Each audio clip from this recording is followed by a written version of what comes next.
Alhamdulillah. Wassalatu wassalam ala rasulillah wa ala alihi wa sahbihi ajmain. Amma ba'd. A'udhu billahi minash shaitanir rajim. Bismillahir rahmanir rahim. Innal muslimina wal muslimati wal mu'minina wal mu'minati wal qanitina wal qanitati was sadiqina was sadiqati was sabirina was sabirati wal khashiina wal khashiyati wal mutasaddiqina wal mutasaddiqati was saimina was saimati والحافظين فروجهم والحافظات والذاكرين الله كثيرا والذاكرات أعد الله لهم مغفرة أجر عظيما رب اشرح لي صدري ويسر لي أمري واحلل عقدة من لساني يفقهوا قولي. மரியாதைக்குரிய விருந்தினர்களே, மதிப்பிற்குரிய பெரியோர்களே மற்றும் எனது அன்பான சகோதர சகோதரிகளே, உங்கள் அனைவரையும் இஸ்லாமிய முகமன் கூறி வரவேற்கிறேன். அஸ்ஸலாமு அலைக்கும் வரஹ்மத்துல்லாஹி வபரகாத்துஹு. அல்லாஹ் சுப்ஹானஹு வ தஆலாவின் கருணையும் சாந்தியும் சமாதானமும் உங்கள் அனைவரின் மீதும் உண்டாகட்டும். இன்றைய மாலை பொழுதில் நடைபெறும் சொற்பொழிவின் தலைப்பானது இஸ்லாத்தில் பெண்களின் உரிமைகள் பாதுகாக்கப்பட்டதா அல்லது ஒடுக்கப்பட்டதா. பெண்கள் உரிமை என்பது ஆக்ஸ்போர்ட் அகராதியின்படி சமூகவியலிலும் சட்ட முறையிலும் பெண்களுக்கு ஆண்களோடு சமத்துவத்தை உருவாக்கித் தருவது என்று குறிக்கிறது. ஆக்ஸ்போர்ட் அகராதியின்படி பெண்கள் உரிமை என்றால் ஆண்களுக்கு சமமாக பெண்களுக்கும் சமூகவியலிலும் சட்ட முறையிலும் வாய்ப்புகள் மேம்படுத்தப்பட வேண்டும் என்பதே. பெண்கள் உரிமையை குறித்து கூறப்படும் சில முடிவுகளையோ நவீன கருத்துக்களையோ நவீன விஞ்ஞானிகளின் ஆணித்தரமான கருத்துக்களையோ அல்லது அனுபவமில்லாத நிபுணர்களின் கருத்துக்களையோ ஒரு பெண் எப்படி வாழ வேண்டும் என்று அவர்கள் கூறுவதையோ நான் பெரிதாக எடுத்துக்கொள்வதில்லை. எனது கருத்துக்களை நான் உண்மையால் நிரூபிக்கப்பட்ட அனுபவத்தை அடிப்படையாக கொண்டு இன்று கூறப்போகிறேன். ஏனென்றால் அனுபவமும் முழுமையான உண்மையும் பொன் போன்ற சத்தியத்திற்கும் மினுமினுக்கும் கோட்பாட்டிற்கும் இடையே ஒரு உறுதியான சோதனையாகும். நாம் நமது அறிவாற்றலை சோதிக்க வேண்டும். ஏனென்றால் பல வேளைகளில் நமது சிந்தனைகள் தவறிழைப்பதுண்டு. உண்மையில் ஒரு காலத்தில் அந்த காலத்தின் மகத்தான சிந்தனையாளர்கள் இந்த உலகம் தட்டை என்று நினைத்தார்கள். இஸ்லாத்தில் பெண்களின் உரிமையை பற்றி மேற்கத்திய நாடுகள் எப்படி சித்தரிக்கிறார்களோ அதை நாம் ஒப்புக்கொண்டால் இஸ்லாத்தில் பெண்களுக்குரிய உரிமை அவர்களை பாதுகாக்கவில்லை, அடிமைப்படுத்தியே உள்ளது என நம்ப வேண்டி வரும். பெண்களின் சுதந்திரம் பற்றிய மேற்கத்திய பார்வையானது பெண்களின் உடல்களை வெளிக்காட்டி அவர்களின் கௌரவத்தை இழக்கச் செய்து அவர்களின் ஆன்மாவை இழிவுபடுத்துவதை தவிர வேறொன்றுமில்லை. மேற்கத்திய சமூகம் பெண்களின் நிலையை உயர்த்துவதாக கூறிக்கொண்டு உண்மையில் அவர்களை தரம் தாழ்த்தி அவர்களை ஒரு தாசியாகவும் வைப்பாட்டிகளாகவும் சமுதாயத்தின் வண்ணத்து பூச்சிகளாகவும் மாற்றியிருக்கிறார்கள். மேலும் கலை கலாச்சாரம் என்ற போர்வையில் விபச்சாரத்தில் ஈடுபடுத்துபவர்களின் கைகளிலும் உல்லாசத்தை நாடுபவர்களின் கைகளிலும் பெண்கள் வெறும் ஒரு கருவிகளாக பயன்படுத்தப்பட்டு வருகிறார்கள். இஸ்லாம் பெண்களுக்கு அவர்களுக்கு உரிய உரிமைகளை 1400 ஆண்டுகளுக்கு முன்பாகவே வழங்கியது.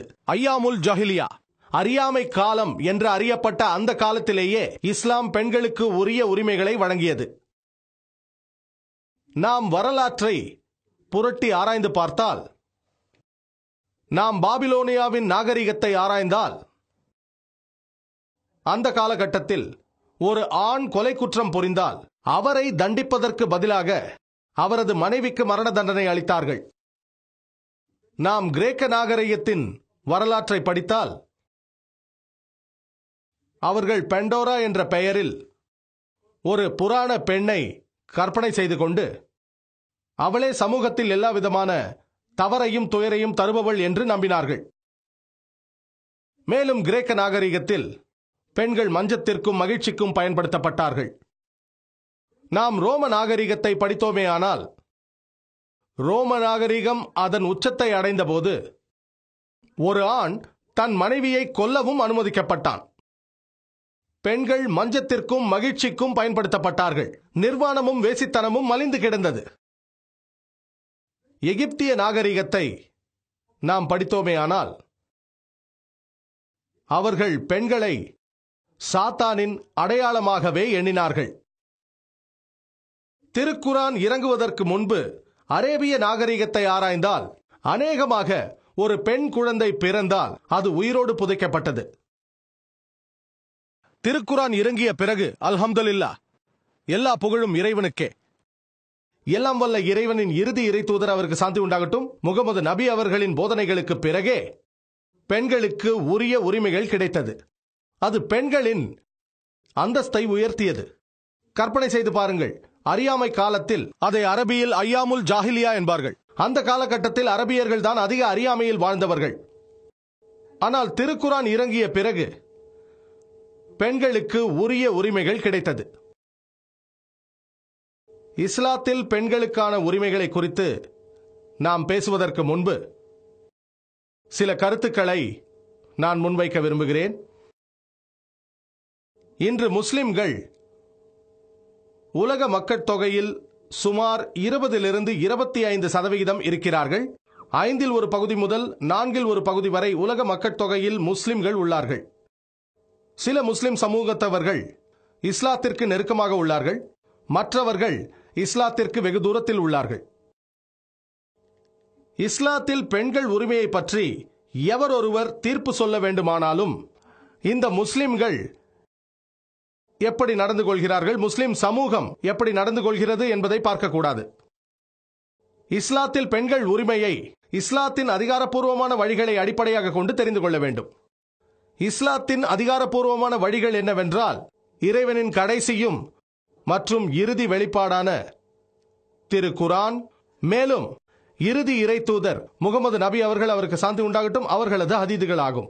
ஆகவே இஸ்லாத்தில் பெண்களின் உரிமையை குறித்து நாம் தெரிந்து கொள்ள வேண்டும் என்றால் திருக்குரானையும் ஹதீதுகளையும் அடிப்படையாக வைத்தே நாம் தெரிந்து கொள்ள வேண்டும்.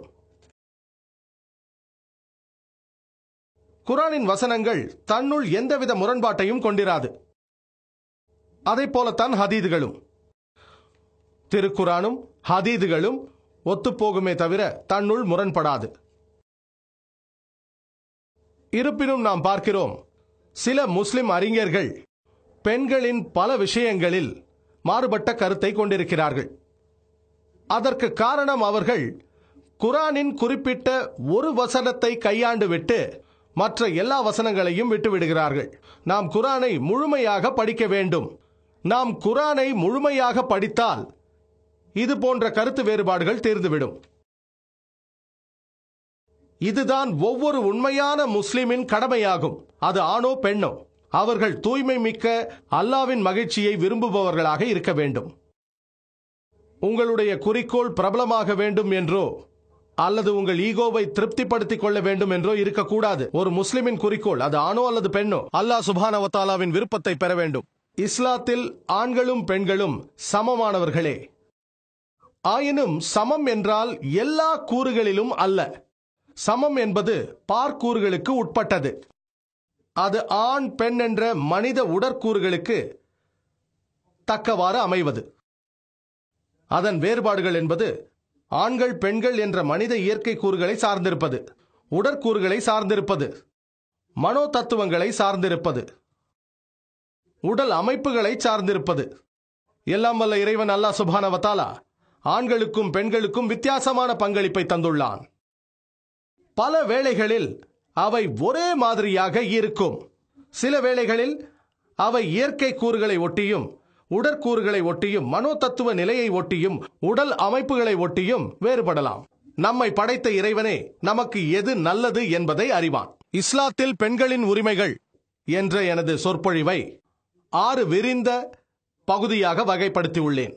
இஸ்லாத்தில் பெண்களுக்கான ஆன்மீக உரிமை, இஸ்லாத்தில் பெண்களுக்கான பொருளாதார உரிமை, இஸ்லாத்தில் பெண்களுக்கான சமூக உரிமை, இஸ்லாத்தில் பெண்களுக்கான கல்வி உரிமை, இஸ்லாத்தில் பெண்களுக்கான சட்ட உரிமை மற்றும் இஸ்லாத்தில் பெண்களுக்கான அரசியல் உரிமை. இவ்வாறு 6 விரிந்த பகுதிகளாக எனது சொற்பொழிவை நான் வகைப்படுத்தியுள்ளேன். முதலில் நாம் இஸ்லாத்தில் பெண்களுக்கான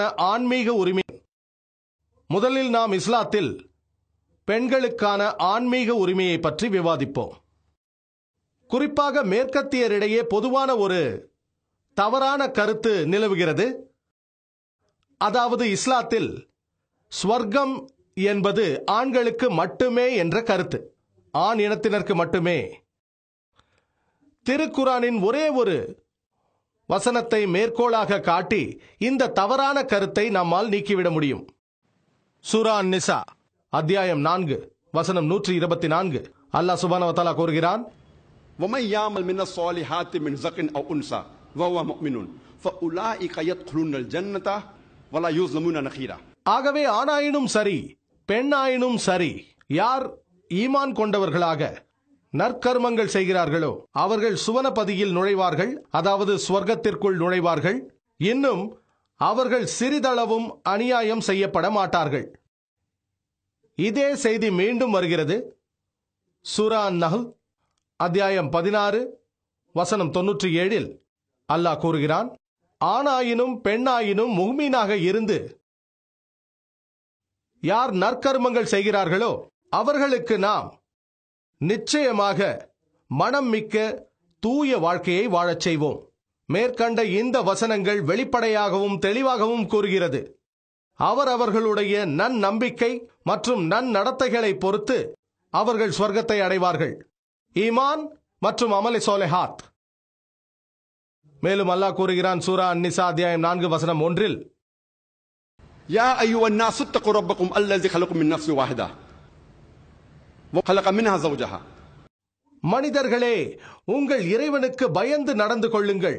அவன் உங்கள் யாவரையும் ஒரே ஆத்மாவிலிருந்து படைத்தான். அதாவது ஆண்களுக்குரிய அதே ஆன்மாவை கொண்டே அவனது துணையான பெண்ணையும் படைத்தான். அதாவது ஒரு ஆணின் துணையான பெண், அந்த பெண்ணை அந்த ஆணின் ஆன்மீக ஆன்மாவை கொண்டே படைத்திருக்கிறான் என்கிறது. மேலும் கூறப்பட்டுள்ளது சூரா ஷூராவில் அத்தியாயம் 42 வசனம் 11. فاطر السماوات والأرض جعل لكم من أنفسكم أزواجا. வானங்களையும் பூமியையும் படைத்தவன் அவனே, உங்களுக்காக உங்களில் இருந்தே ஜோடிகளையும் படைத்தவன். அதாவது ஆண்கள் மற்றும் பெண்களின் ஆன்மீக தன்மை ஒரே மாதிரியானதே. மேலும் திருக்குரானில் அல்லாஹ் கூறுகிறான் சூரா சஜ்தாவில் அத்தியாயம் 32 வசனம் 9. ثم سواه ونفخ فيه من روحه. பின்னர் அதனை சரியாக உருவாக்கி தன்னுடைய ஆன்மாவிலிருந்து அதில் ஊதினான் என்கிறது.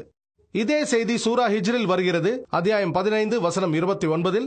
அல்லாஹ் சுப்ஹானஹு வ தஆலா மனிதர்களை எல்லாம் செம்மையாக உருவாக்கி அவனுள் ஆன்மாவை ஊதி அவனுக்கு சிரம் பணியும்படி பணித்தான்.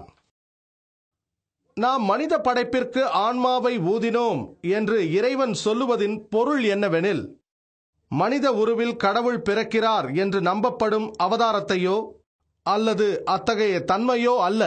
இதன் பொருள் இறைவன் தன்னுடைய அறிவின் ஒரு பகுதியை மனித இனத்திற்கு அளிக்கிறான் என்றே பொருள்.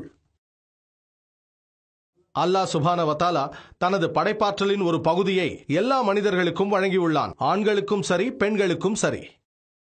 அல்லாஹ் சொல்கிறான் திருக்குரானில் சூரா இஸ்ராவில் அத்தியாயம் 17 வசனம் 70. وَلَقَدْ كَرَّمْنَا بَنِي آدَمَ. நிச்சயமாக நாம் ஆதமுடைய சந்ததியை கண்ணியமாக்கி உள்ளோம். அல்லாஹ் கூறுகிறான் திருக்குரானில் ஆதமுடைய எல்லா மக்களையும் அவர்கள் ஆண்களோ பெண்களோ பாகுபாடின்றி கண்ணியப்படுத்துகிறான். அவர்கள் கருப்பர்களோ வெள்ளையர்களோ மஞ்சளோ வேறு நிறமோ ஏழையோ பணக்காரரோ, எல்லாம் வல்ல இறைவன் ஆதமுடைய எல்லா மக்களையும் கண்ணியப்படுத்தி உள்ளான். அவர்கள் அமெரிக்காவில் வாழ்ந்தாலும், யூகேவில் வாழ்ந்தாலும், கனடாவில் வாழ்ந்தாலும், இந்தியாவில் வாழ்ந்தாலும், சவுதி அரேபியாவில் வாழ்ந்தாலும், எல்லாம் வல்ல இறைவன் ஆதமுடைய எல்லா மக்களையும் கண்ணியப்படுத்தி உள்ளான். இஸ்லாம் அல்லாத சில மதங்கள் இருக்கின்றன. ஏவாள் மீது மட்டுமே குற்றம் சுமத்துகின்றன. அல்லாவின் கருணை அவர்களுக்கு உண்டாகட்டும். அவர்கள்தான் தடை செய்யப்பட்ட கனியை உண்ணுமாறு ஆதாமை தூண்டினார்கள். ஆகவே மனித சமூகம் அத்தனையும் பாவப்பிண்டமாக பிறக்கின்றன என கூறுகிறார்கள். நீங்கள் பைபிளை படித்தால் ஆதியாகமம் அதிகாரம் 3 ஏவாள் அவர் மீது சாந்தி உண்டாகட்டும், தடுக்கப்பட்ட அந்த கனியை புசிக்குமாறு ஆதாமை அவர்தான் தூண்டினார். ஆகவே மனித இனம் பாவ பரம்பரையாக ஆனது என்று சொல்கிறது. ஏவாள் அவர் மீது இறைவனின் சாந்தி உண்டாகட்டும் அவர்களை மட்டுமே குறை கூறி குரானில் எந்த ஒரு வசனமும் கிடையாது. அந்த குற்றத்தை அவர்கள் இருவர் மீதும் சமமாக சுமத்துகிறது. ஆதம் ஏவாள் இருவர் மீதும், அவர்கள் இருவர் மீதும் சாந்தி உண்டாகட்டும். மேலும் நீங்கள் திருக்குரானை படித்தால் சூரா அஹ்ராஃபில் அத்தியாயம் 7 வசனம் 19 27 வரை ஆதம் ஏவாள் அவர்களுக்கு சாந்தி உண்டாகட்டும் அவர்களது பெயர் 12 முறை இடம்பெறுகிறது. அதில் கூறப்பட்டுள்ளது, அவர்கள் இருவருமே குற்றம் செய்தவர்கள், அவர்கள் இருவருமே வருந்தினார்கள், அவர்கள் மன்னிக்கப்பட்டார்கள். இருவர் மீதும் சமமாக குற்றம் சுமத்தப்படுகிறது. குரானில் எங்கேனும் ஒரு வசனம் கூட ஏவாள் மீது மட்டுமே தனித்து குற்றம் சுமத்தப்படவில்லை. ஆனால் குரானில் ஒரு வசனம் உள்ளது. சூரா தாஹாவில் அத்தியாயம் 20 வசனம் 121 ஆதம் அவருக்கு சாந்தி உண்டாகட்டும் இறைவனுக்கு அடிபணியவில்லை என்கிறது. ஆனால் ஏவாள் அவருக்கு சாந்தி உண்டாகட்டும் அவர் மட்டுமே தவறு செய்தார் என்று ஒரு வசனம் கூட இல்லை. நான் ஏற்கனவே கூறியதைப் போல ஒரு வசனத்தை மட்டுமே நாம் பார்க்கக்கூடாது. நாம் குரானை முழுமையாக படித்தால் இருவருமே குற்றம் செய்தார்கள், இருவருமே வருந்தினார்கள், இருவருமே மன்னிக்கப்பட்டார்கள் என்று ஏற்றுக்கொள்வோம்.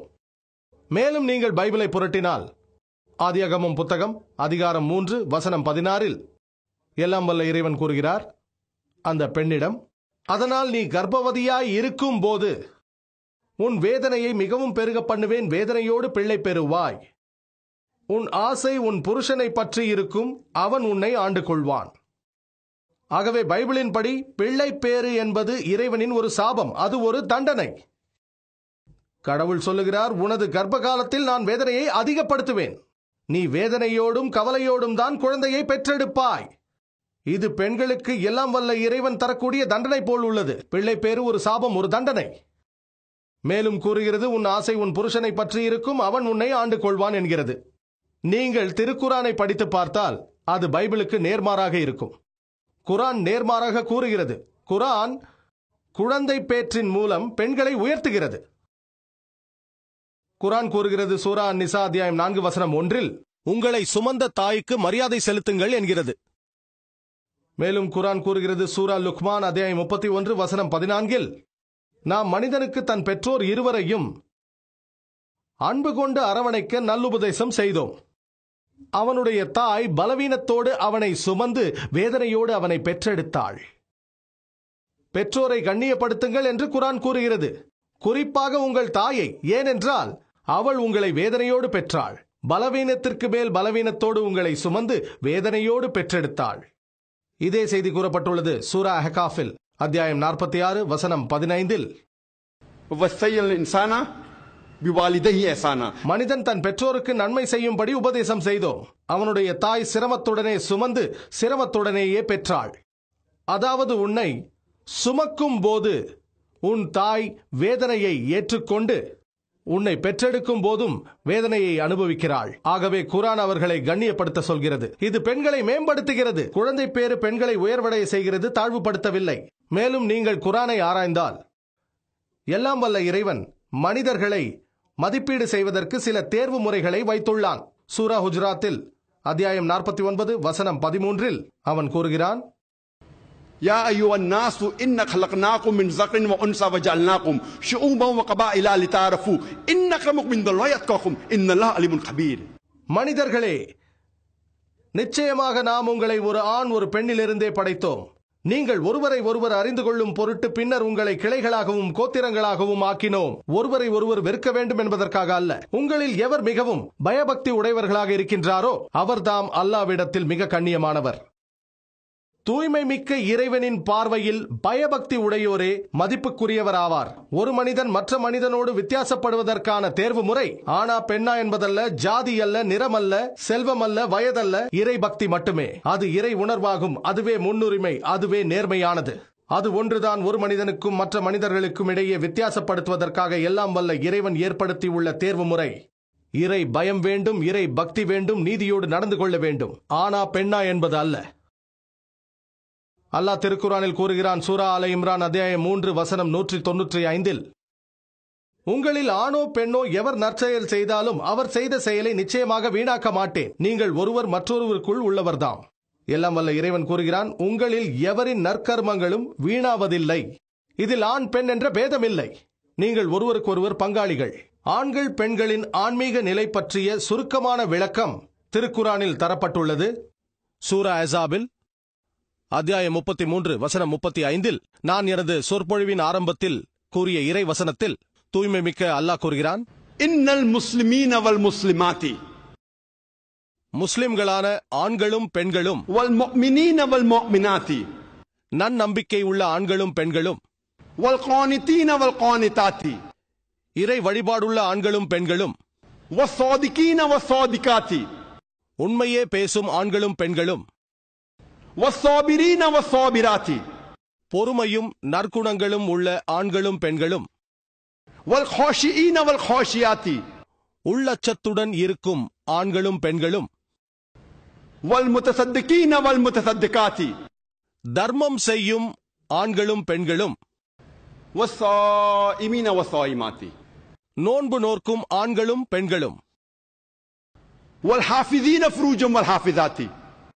தங்கள் வெட்கத்தலங்களை கற்பை பாதுகாத்துக் கொள்ளும் ஆண்களும் பெண்களும், வஸ்ஸாகிரீன அல்லாஹ கஸீரன் வஸ்ஸாகிராத்தி, அல்லாவை அதிகம் அதிகம் தியானம் செய்யும் ஆண்களும் பெண்களும் ஆகிய இவர்களுக்கு அஅதல்லாஹு லஹும் மக்ஃபிரத்தன் அஜ்ரன் அஸீமா, இவர்களுக்கு அல்லாஹ் மன்னிப்பையும் மகத்தான நற்கூலியையும் சித்தப்படுத்தியுள்ளான். அல்லாஹ் கூறுகிறான், முஸ்லிமான ஆண்களுக்கும் பெண்களுக்கும், நன்னம்பிக்கை உள்ள ஆண்களுக்கும் பெண்களுக்கும், இறை வழிபாடுள்ள ஆண்களுக்கும் பெண்களுக்கும், உண்மையை பேசும் ஆண்களுக்கும் பெண்களுக்கும், பொறுமையும் நற்குணமும் உள்ள ஆண்களுக்கும் பெண்களுக்கும், உள்ளச்சமுடைய ஆண்களுக்கும் பெண்களுக்கும், தர்மம் செய்யும் ஆண்களுக்கும் பெண்களுக்கும், தங்கள் கற்பையும் தங்கள் மர்மஸ்தலங்களையும் மறைத்து பாதுகாத்த ஆண்களுக்கும் பெண்களுக்கும், அல்லாவை அதிகம் துதிக்கும் ஆண்களுக்கும் பெண்களுக்கும், இவர்களுக்கு அல்லாஹ் மன்னிப்பையும் நற்கூலியையும் தருகிறான்.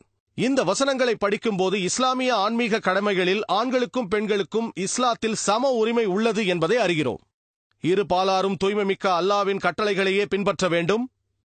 இரு சாராரும் உண்மையாக இருக்க வேண்டும். இறை வழிபாடு உள்ளவர்களாக இருக்க வேண்டும். இருவருமே பொறுமையோடும் நற்குணங்களோடும் இருக்க வேண்டும். இருவரும் தொழுது கொள்ள வேண்டும். இருவரும் தர்மம் செய்ய வேண்டும்.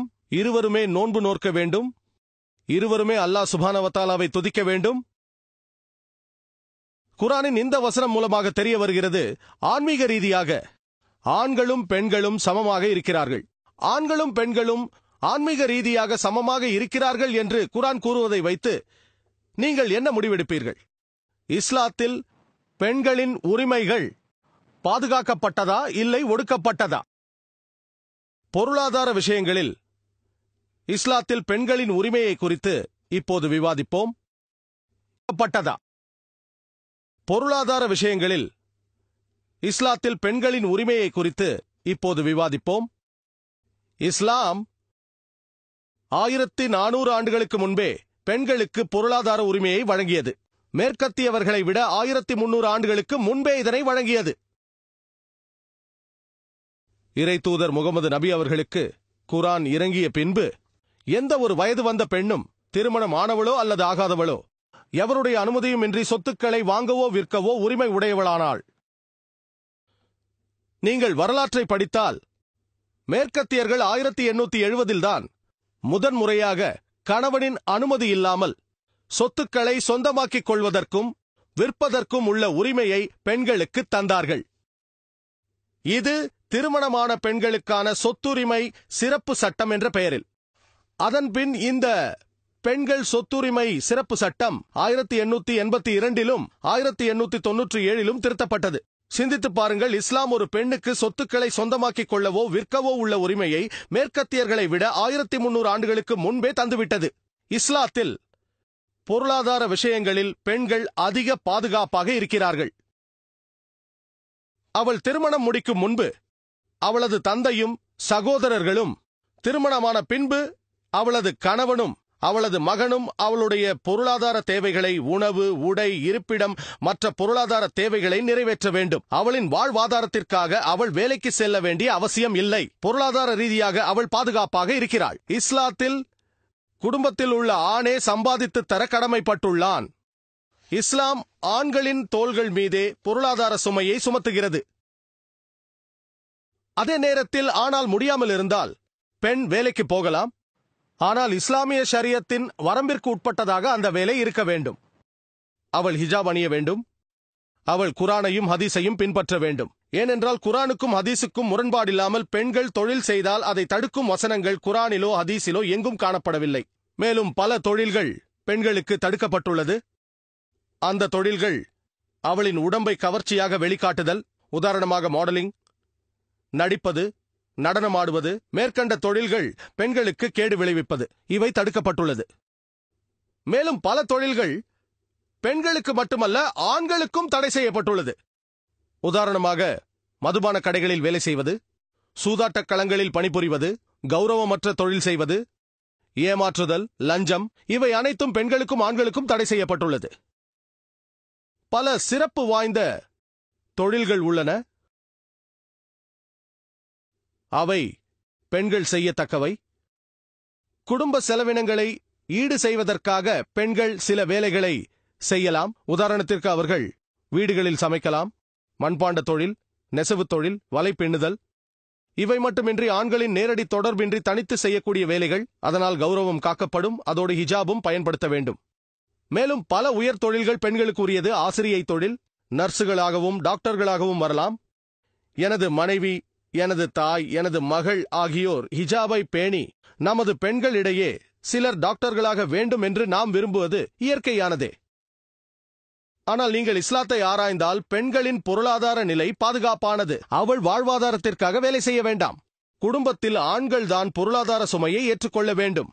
நான் முன்பே கூறியது போல திருமணம் முடிக்கும் முன்பு அவளது தந்தையும் சகோதரரும், திருமணம் முடித்த பின்பு அவளது கணவனும் அவளது மகனும் அவளுடைய உணவு, உடை, இருப்பிடம் ஆகியவற்றிற்கும் மற்றும் பல செலவினங்களுக்கும் பொறுப்பாவார்கள். அவள் வேலை செய்ய தேவையில்லை. ஆனால் அவள் வேலை செய்தால் அது இஸ்லாமிய ஷரியத்திற்கு உட்பட்டதாக இருக்க வேண்டும். அப்படி அவள் உழைத்து சம்பாதித்த பணத்தை அவள் குடும்பத்திற்கு செலவழிக்க வேண்டும் என்ற கட்டாயமில்லை. அந்த வருமானத்தை தனக்காக வைத்துக் கொள்ளலாம். அது அவளது உரிமை. ஆனால் அவள் குடும்ப சுமைகளில் பங்கெடுத்து செலவழிக்க வேண்டுமானால் அவளாக செய்யலாம். ஆனால் யாரும் அவளை நிர்பந்திக்க கூடாது. இஸ்லாத்தில் திருமண சந்தர்ப்பத்திலும் பெண்களே வருவாயை பெறக்கூடியவர்களாக இருக்கிறார்கள். குர்ஆன் கூறுகிறது, சூரா அன்-நிசா அத்தியாயம் 4 நீங்கள் பெண்களுக்கு அவர்களுடைய திருமண கொடையை மகிழ்வோடு கொடுத்து விடுங்கள். இஸ்லாத்தில் மஹர் மணமகன் மணமகளுக்கு தரும் அன்பளிப்பு. அது இஸ்லாமிய திருமணம் முழுமை பெற கட்டாயமானது. அத்தகைய மஹர் தரப்படவில்லையானால் இஸ்லாத்தில் திருமணம் நடைபெறாது. இந்திய கலாச்சாரத்தில் இது நேர்மாறாக இருக்கிறது. இங்கு பெண்கள் தான் தன்னை மணமுடிக்கப் போகிற கணவனுக்கு வரதட்சணை தர வேண்டும். ஆனால் இஸ்லாத்தில் இதற்கு நேர்மாறாக உள்ளது. கணவன் தான் கைப்பிடிக்கப் போகிற மனைவிக்கு மஹர் என்ற மணக்கொடையை தர வேண்டும். ஆனால் துரதிர்ஷ்டவசமாக இஸ்லாமிய சமூகத்தில் திருமணம் ஒரு கேலிக்கூத்தாக நடைபெறுகிறது. இந்தியாவில் நாம் பார்க்கிறோம், 786 ரூபாய் மஹராக தரப்படுகிறது. 786 ரூபாயை வைத்து ஒரு ஜோடி காலணி கூட வாங்க முடியாது. அல்லது சிலர் பெயரளவுக்கு 2000 ரூபாயோ அல்லது 19 மிஸ்கால். ஏனென்றால் இறை தூதர் 19 மிஸ்காலை மஹராக கொடுத்தார்கள். இறை தூதர் அவர்களை போன்றோ ஹஸ்ரத் அலியை போன்றோ பொருளாதார நிலையில் நீங்கள் இருந்தால் அப்படி கொடுக்கலாம். அவரை அல்லாஹ் பொருந்திக் கொள்வானாக. ஆனால் நீங்கள் 10 மடங்கு 100 மடங்கு இறை தூதர் மற்றும் ஹஸ்ரத் அலி அவருக்கு சாந்தி உண்டாகட்டும் அவர்களை விடவும் அதிகமாக வசதி உள்ளவர்களாக இருக்கிறீர்கள். அதனால் நீங்கள் 19 அல்ல 190 தர வேண்டும். இறை தூதரை பின்பற்றுவதானால் 1900 தர வேண்டும். இங்கு திருமணத்திற்காக ஆடம்பரமாக செலவழிக்கப்படுகிறது. பெயர் அளவிற்கு பள்ளிவாசலில் நிக்கா நடத்துகிறார்கள். ஆனால் வலிமா பெரிய மைதானத்தில் நடத்தப்படுகிறது. லட்சக்கணக்கான பணம் செலவழிக்கப்படுகிறது. கோடிக்கணக்கிலும் செலவழிக்கிறார்கள். ஆனால் மஹர் மட்டும் 786 ரூபாய் மட்டுமே. இஸ்லாத்தை கிண்டல் செய்கிறார்கள். மேலும் துரதிர்ஷ்டவசமாக சில முஸ்லிம்கள் இந்திய கலாச்சாரத்தால் ஈர்க்கப்பட்டு தங்களை அதோடு ஈடுபடுத்திக் கொண்டுள்ளார்கள். இந்திய கலாச்சாரத்தை பற்றி தெரியும். அதில் பெண் தான் தனக்கு வரப்போகும் கணவனுக்கு சீதனமாக பணம் கொடுக்க வேண்டும். அதுவும் தற்போதைய மார்க்கெட் நிலவரப்படி நீங்கள் ஒரு பட்டதாரியை மணமுடிக்க வேண்டுமென்றால் நீங்கள் 5 லட்சம் ரூபாய் கொடுக்க வேண்டியிருக்கும், மில்லியனில் ஒரு பாதி. ஒரு இன்ஜினியரை மணமுடிக்க வேண்டும் என்றால் நீங்கள் 10 லட்சம் தர வேண்டும், 1 மில்லியன் ரூபாய். ஒரு டாக்டரை மணமுடிக்க 50 லட்சம் ரூபாய் தர வேண்டும், 5 மில்லியன் ரூபாய். கால்நடைகளை சந்தையில் விற்பது போல பேரம் பேசப்படுகிறது. ஆனால் இஸ்லாத்தில் மணம் முடிக்கப் போகும் மணப்பெண்ணிடமிருந்து சீதனம் வாங்குவது ஹராம் ஆகும். அது கடுமையாக தடுக்கப்பட்டுள்ளது. நேரடியாகவோ மறைமுகமாகவோ வாங்குவது இரண்டுமே தடுக்கப்பட்டுள்ளது. நீங்கள் மணம் முடிக்கப் போகும் பெண்ணின் பெற்றோரிடம் போய் எனது மகன் பென்ஸ் காரில் பயணம் செய்ய ஆசைப்படுகிறான் என்று சொல்ல முடியாது. மறைமுகமாக வரதட்சணையாய் மெர்சிடிஸ் கார் வேண்டும் என்று அர்த்தம். எனது மகன் 3 படுக்கையறை கொண்ட அபார்ட்மெண்டில் தான் வாழ விரும்புகிறான் என்று சொன்னால் மறைமுகமாக அந்த அபார்ட்மெண்ட் வேண்டும் என்று கேட்கிறீர்கள். நேரடியாகவோ மறைமுகமாகவோ சீதனம் கேட்பது இஸ்லாத்தில் தடை செய்யப்பட்டுள்ளது. ஆனால் பெண்ணின் பெற்றோர் அவர்களது மகளுக்கு ஏதும் தர விரும்பினால் அவர்கள் தாராளமாக தரலாம். அது அவர்களது விருப்பம், அதில் பிரச்சனை இல்லை. ஆனால் அதை நீங்கள் வற்புறுத்தவோ கட்டாயப்படுத்தவோ அல்லது நேரடியாகவோ மறைமுகமாகவோ வேண்டுதலோ கூடாது. அது இஸ்லாத்தில் தடை செய்யப்பட்டுள்ளது. ஆகவே இஸ்லாத்தை ஆராய்ந்தால் திருமண சந்தர்ப்பத்தில் பெண்கள் சீதனம் பெறும் நிலையில் இருக்கிறார்கள். மேலும் பார்த்தோமேயானால் அந்த பெண் அதிக வசதி படைத்தவளாக இருந்தாலும் சரி, வசதி படைத்தவளாக இருக்கலாம், ஏழையாகவும் இருக்கலாம். கணவனும் பணக்காரனாகவோ ஏழையாகவோ இருக்கலாம். எது எப்படி இருந்தாலும் கணவன் தான் மனைவிக்கு உடை, உணவு, இருப்பிடம் மற்றும் செலவுகளுக்கும் ஏற்பாடுகள் செய்து தர வேண்டும். எனது மனைவி பணம் படைத்தவள், நான் ஏழை என்று சொல்ல முடியாது. செய்ய வேண்டியது அவனுடைய கடமை. மேலும் பார்த்தோமேயானால் ஒருவேளை விவாகரத்து நடந்தால் அல்லது ஒரு பெண் விதவையாகிவிட்டால் அவள் இத்தா எனும் காத்திருக்கும் நாட்களில் ஜீவனாம்சம் பெறுகிறாள். அவள் கர்ப்பவதியாக இருந்தால் குழந்தையை பெற்றெடுக்கும் வரை அந்த தொகையை பெறும் தகுதி உடையவளாக இருக்கிறாள். குழந்தையை பெற்றெடுக்கும் வரை, குழந்தையை பெற்றெடுத்த பின் அந்த குழந்தை வளர்ந்து பெரியவனாகும் வரை பொருளாதார உதவியை பெறுகிறாள். அது மட்டுமின்றி இஸ்லாத்தில் பெண்களுக்கு வாரிசு உரிமையும் உண்டு. பல மதங்களில் பெண்களுக்கு வாரிசு உரிமை இல்லை. அவள் குடும்பத்தார் விட்டுச் சென்ற சொத்தில் எந்த உரிமையும் பங்கும் இல்லை என்று மறுக்கப்படுகிறாள். ஆனால் இஸ்லாத்தில் பெண் வாரிசு உரிமையை பெறுகிறாள். பல சந்தர்ப்பங்களில் முஸ்லிம் அல்லாதவர்கள் எதிர்ப்பு தெரிவிப்பார்கள். சரி, இஸ்லாத்தில் பெண்களுக்கு வாரிசு உரிமை உண்டு, ஆனால் பாதிதான் வழங்கப்படுகிறது என்பார்கள். இவ்வாறு கூறி இஸ்லாம் பெண்களை அடிமைப்படுத்துகிறது என்று குற்றம் சாட்டுகிறார்கள். ஆனால் அதன் பின்னால் உள்ள காரணத்தை ஆராய்ந்தால் நம்மை படைத்த எல்லாம் வல்ல இறைவன் அல்லாஹ் சுப்ஹானஹு வ தஆலாவின் ஞானத்தை புரிந்து கொள்ள முடியும்.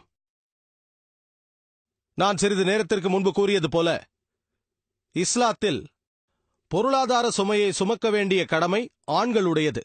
ஒரு பெண் திருமணமாவதற்கு முன்பு தந்தையும் சகோதரனும், அவளுக்கு திருமணமான பின்பு கணவனும் மகனும் அவளுடைய உணவு, உடை, இருப்பிடம் மற்றும் உள்ள பொருளாதார தேவைகளையும் கவனித்துக் கொள்ள வேண்டும்.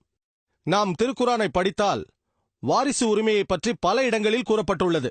சூரா அல் பக்ரா அத்தியாயம் 2 வசனம் 180, சூரா அல் பக்ரா அத்தியாயம் 2 வசனம் 240, சூரா நிசா அத்தியாயம் 4 வசனம் 7 9 வரை, சூரா நிசா அத்தியாயம் 4 வசனம் 19, சூரா நிசா அத்தியாயம் 4 வசனம் 33, சூரா அல் மாய்தா அத்தியாயம் 5 வசனம் 106 108 வரை. இது போன்ற பல இடங்களில் ஆயினும் விசேஷ பங்கு பற்றி தெளிவாக சூரா நிசாவில் கூறப்பட்டுள்ளது. அத்தியாயம் 4 வசனங்கள் 11 12. அது கூறுகிறது, அல்லாஹ் சுப்ஹானஹு வ தஆலா உபதேசிக்கிறான், உங்கள் மக்களுக்காக நீங்கள் விட்டுச் செல்லும் சொத்தில் மகன்களுக்கு மகள்களை விட 2 மடங்கு அதிகமாக கிடைக்கிறது. 2ற்கும் அதிகமாக மகள்கள் மட்டும் இருந்தால் 3/2 பங்கு கிடைக்கும். ஒரே மகளாக இருந்தால் அவள் பங்கு பாதியாகிறது. இந்த வசனம் தொடர்ந்து கூறுகிறது, உங்களுக்கு குழந்தை இருந்து நீங்கள் இறந்து விட்டால் நீங்கள் விட்டுச் சென்றவற்றில் உங்கள் பெற்றோருக்கு 1/6 பங்கு கிடைக்கும். குழந்தை இல்லை என்றால் தாய்க்கு 3/1 பங்கு கிடைக்கும். வசனம் தொடர்கிறது, உங்கள் மனைவி இறந்து குழந்தை இல்லாமல் இருந்தால் உங்களுக்கு அவள் விட்டுச் சென்றதில் பாதி கிடைக்கும். குழந்தை இருந்தால் 1/4 பங்கு கிடைக்கும். உங்கள் மனைவிகளுக்கு நீங்கள் விட்டுச் செல்வதில் குழந்தை இல்லாவிட்டால் 1/4 பங்கு கிடைக்கும். குழந்தை இருந்தால் 8/1 பங்கு கிடைக்கும். நீங்கள் குழம்ப வேண்டாம், வீட்டிற்கு செல்லுங்கள், குர்ஆனை எடுங்கள். சூரா நிசா அத்தியாயம் 4 வசனங்கள் 11 12 படித்துப் பாருங்கள். பெரும்பாலான சந்தர்ப்பங்களில் பெண் ஆண்கள் பெறுவதை விட பாதிதான் பெறுகிறாள் என்பதை நான் ஒப்புக்கொள்கிறேன். ஆனால் சில சந்தர்ப்பங்களில் ஆண்களுக்கு இணையாக அவர்களும் பெறுகிறார்கள். உதாரணத்திற்கு பெற்றோர் இருவருக்கும் 1/6 பங்கு கிடைக்கிறது. குழந்தைகள் இருந்தால் தாய்க்கும் தந்தைக்கும் கிடைக்கிறது. குழந்தைகள் இல்லாவிட்டால் தாய்க்கு 3/1 பங்கு. அதாவது தந்தையை விட 2 மடங்கு கிடைக்கிறது. ஆனால் ஒட்டுமொத்தமாக பார்க்கும்போது பெண்களுக்கு அநேக நேரங்களில் அரை பாகமே கிடைக்கிறது என்பதை நான் ஒப்புக்கொள்கிறேன். மகனுக்கு மகளை விட 2 மடங்கு கிடைக்கிறது. அநேக நேரங்களில் கணவனுக்கு மனைவியை விட 2 மடங்கு கிடைக்கிறது. அப்படியானால் இதன் பின்னால் உள்ள தர்க்க நியாயம்தான் என்ன? அது என்னவென்றால், நான் முன்னால் கூறியது போல் ஆண்கள் குடும்ப பொருளாதார சுமையை ஏற்பதினால், உதாரணமாக ஒருவேளை ஒருவர் இறந்து விட்டார் என்று வைத்துக் கொள்ளுங்கள். அவர் விட்டுச் சென்றதில் மற்றவர்களுக்கு சேர வேண்டிய பங்குகள் போக மீதம் உள்ளது $1.5 லட்சம் அல்லது $1.5 லட்சம் குழந்தைகளுக்காக மீதம் உள்ளது என்று வைத்துக் கொள்வோம். மற்ற பெரியவர்களுக்கெல்லாம் பங்கு கொடுத்தாகிவிட்டது. $1.5 லட்சம் $1.5 லட்சம் மீதம் இருந்தால், அந்த நபருக்கு ஒரு மகளும் ஒரு மகனும் இருந்தால், அந்த மகனுக்கு $1 லட்சம் $1 லட்சம் கிடைக்கும். அந்த மகளுக்கு $50,000 $50,000 கிடைக்கும். எல்லோரும் இதை அநியாயம் என்பார்கள். ஏன் மகளுக்கு பாதிதான் கிடைத்தது? இதன் பின்னால் உள்ள தர்க்க நியாயம் என்னவென்றால், அந்த ஆணுக்கு பொருளாதார சுமை உள்ளது. நான் உங்களை ஒரு கேள்வி கேட்கிறேன். நீங்கள் $1 லட்சம் அல்லது $1 லட்சம் பெற்றுக்கொண்டு ஒரு ஆணாக அதில் 80 அல்லது 90% உங்கள் குடும்பத்திற்காக செலவழிக்க விரும்புவீர்களா? அல்லது ஒரு பெண்ணாக $50,000 $50,000 பெற்றுக்கொண்டு குடும்பத்திற்காக ஒரு பைசாவை கூட செலவழிக்காமல் இருக்க விரும்புவீர்களா? நீங்கள் ஆண்மகனாக இருந்து $1 லட்சம் $1 லட்சம் பெற்றுக்கொண்டு 80-90% குடும்பத்திற்காக செலவழிப்பீர்கள். மீதம் என்ன இருக்கும்? 10,000 20,000 இருக்கும். ஆனால் ஒரு பெண்ணாக உங்களுக்கு $50,000 கிடைக்கிறது. அதை செலவழிக்காமல் வைத்துக் கொள்கிறீர்கள். ஆக 1 லட்சத்தை பெற்றுக்கொண்டு 10 அல்லது 20,000 மீதம் வைத்துக் கொள்ள விரும்புவீர்களா? அல்லது 50,000 பெற்றுக்கொண்டு எல்லாவற்றையும் வைத்துக் கொள்ள விரும்புவீர்களா? ஒருவேளை அல்லாஹ் இருவருக்கும் சமமாக தந்திருந்தால், நான் இஸ்லாத்தில் ஆண்கள் உரிமை என்ற தலைப்பில் பேச வேண்டியிருந்திருக்கும். ஆனால் அல்லாஹ் உரிமையை தந்திருக்கிறான், சமமாக தந்திருக்கிறான். பொருளாதார சுமையை ஆண்கள் மீது சுமத்தி இருக்கிறான். ஆகவே அவர்களுக்கு 2 மடங்கு கிடைக்குமாறு உறுதி செய்கிறான். இல்லை என்றால் இது அநீதியாக இருந்திருக்கும். திருக்குரான் கூறுகிறது, சூரா அன்-நிசா அத்தியாயம் 4 வசனம் 40, அல்லாஹ் சுப்ஹானஹு வ தஆலா ஒரு அணு அளவும் கூட அநியாயம் செய்ய மாட்டான். இதன் பின்னால் உள்ள யுக்தியை புரிந்து கொள்ள வேண்டும். நம்மை படைத்தவன் தந்த இந்த வழிகாட்டுதல் மிகச் சிறந்தது என்பதை உணர்வீர்கள். ஆகவே இஸ்லாத்தில் பெண்கள் பொருளாதார ரீதியாக ஆண்களையும் விட அதிக அளவில் பாதுகாப்பாக உள்ளார்கள். இப்போது என்ன கூறுவீர்கள்? இஸ்லாத்தில் உள்ள பெண்கள் பாதுகாக்கப்படுகிறார்களா அல்லது ஒடுக்கப்படுகிறார்களா? இப்போது இஸ்லாத்தில் பெண்களின் சமூக உரிமைகளை பற்றி ஆராய்வோம். இப்போது இஸ்லாத்தில் பெண்களின் சமூக உரிமைகளை பற்றி ஆராய்வோம். நான் இஸ்லாத்தில் பெண்களின் சமூக உரிமைகளை பற்றி பரந்த 4 உப பிரிவுகளாய் பிரித்திருக்கிறேன்.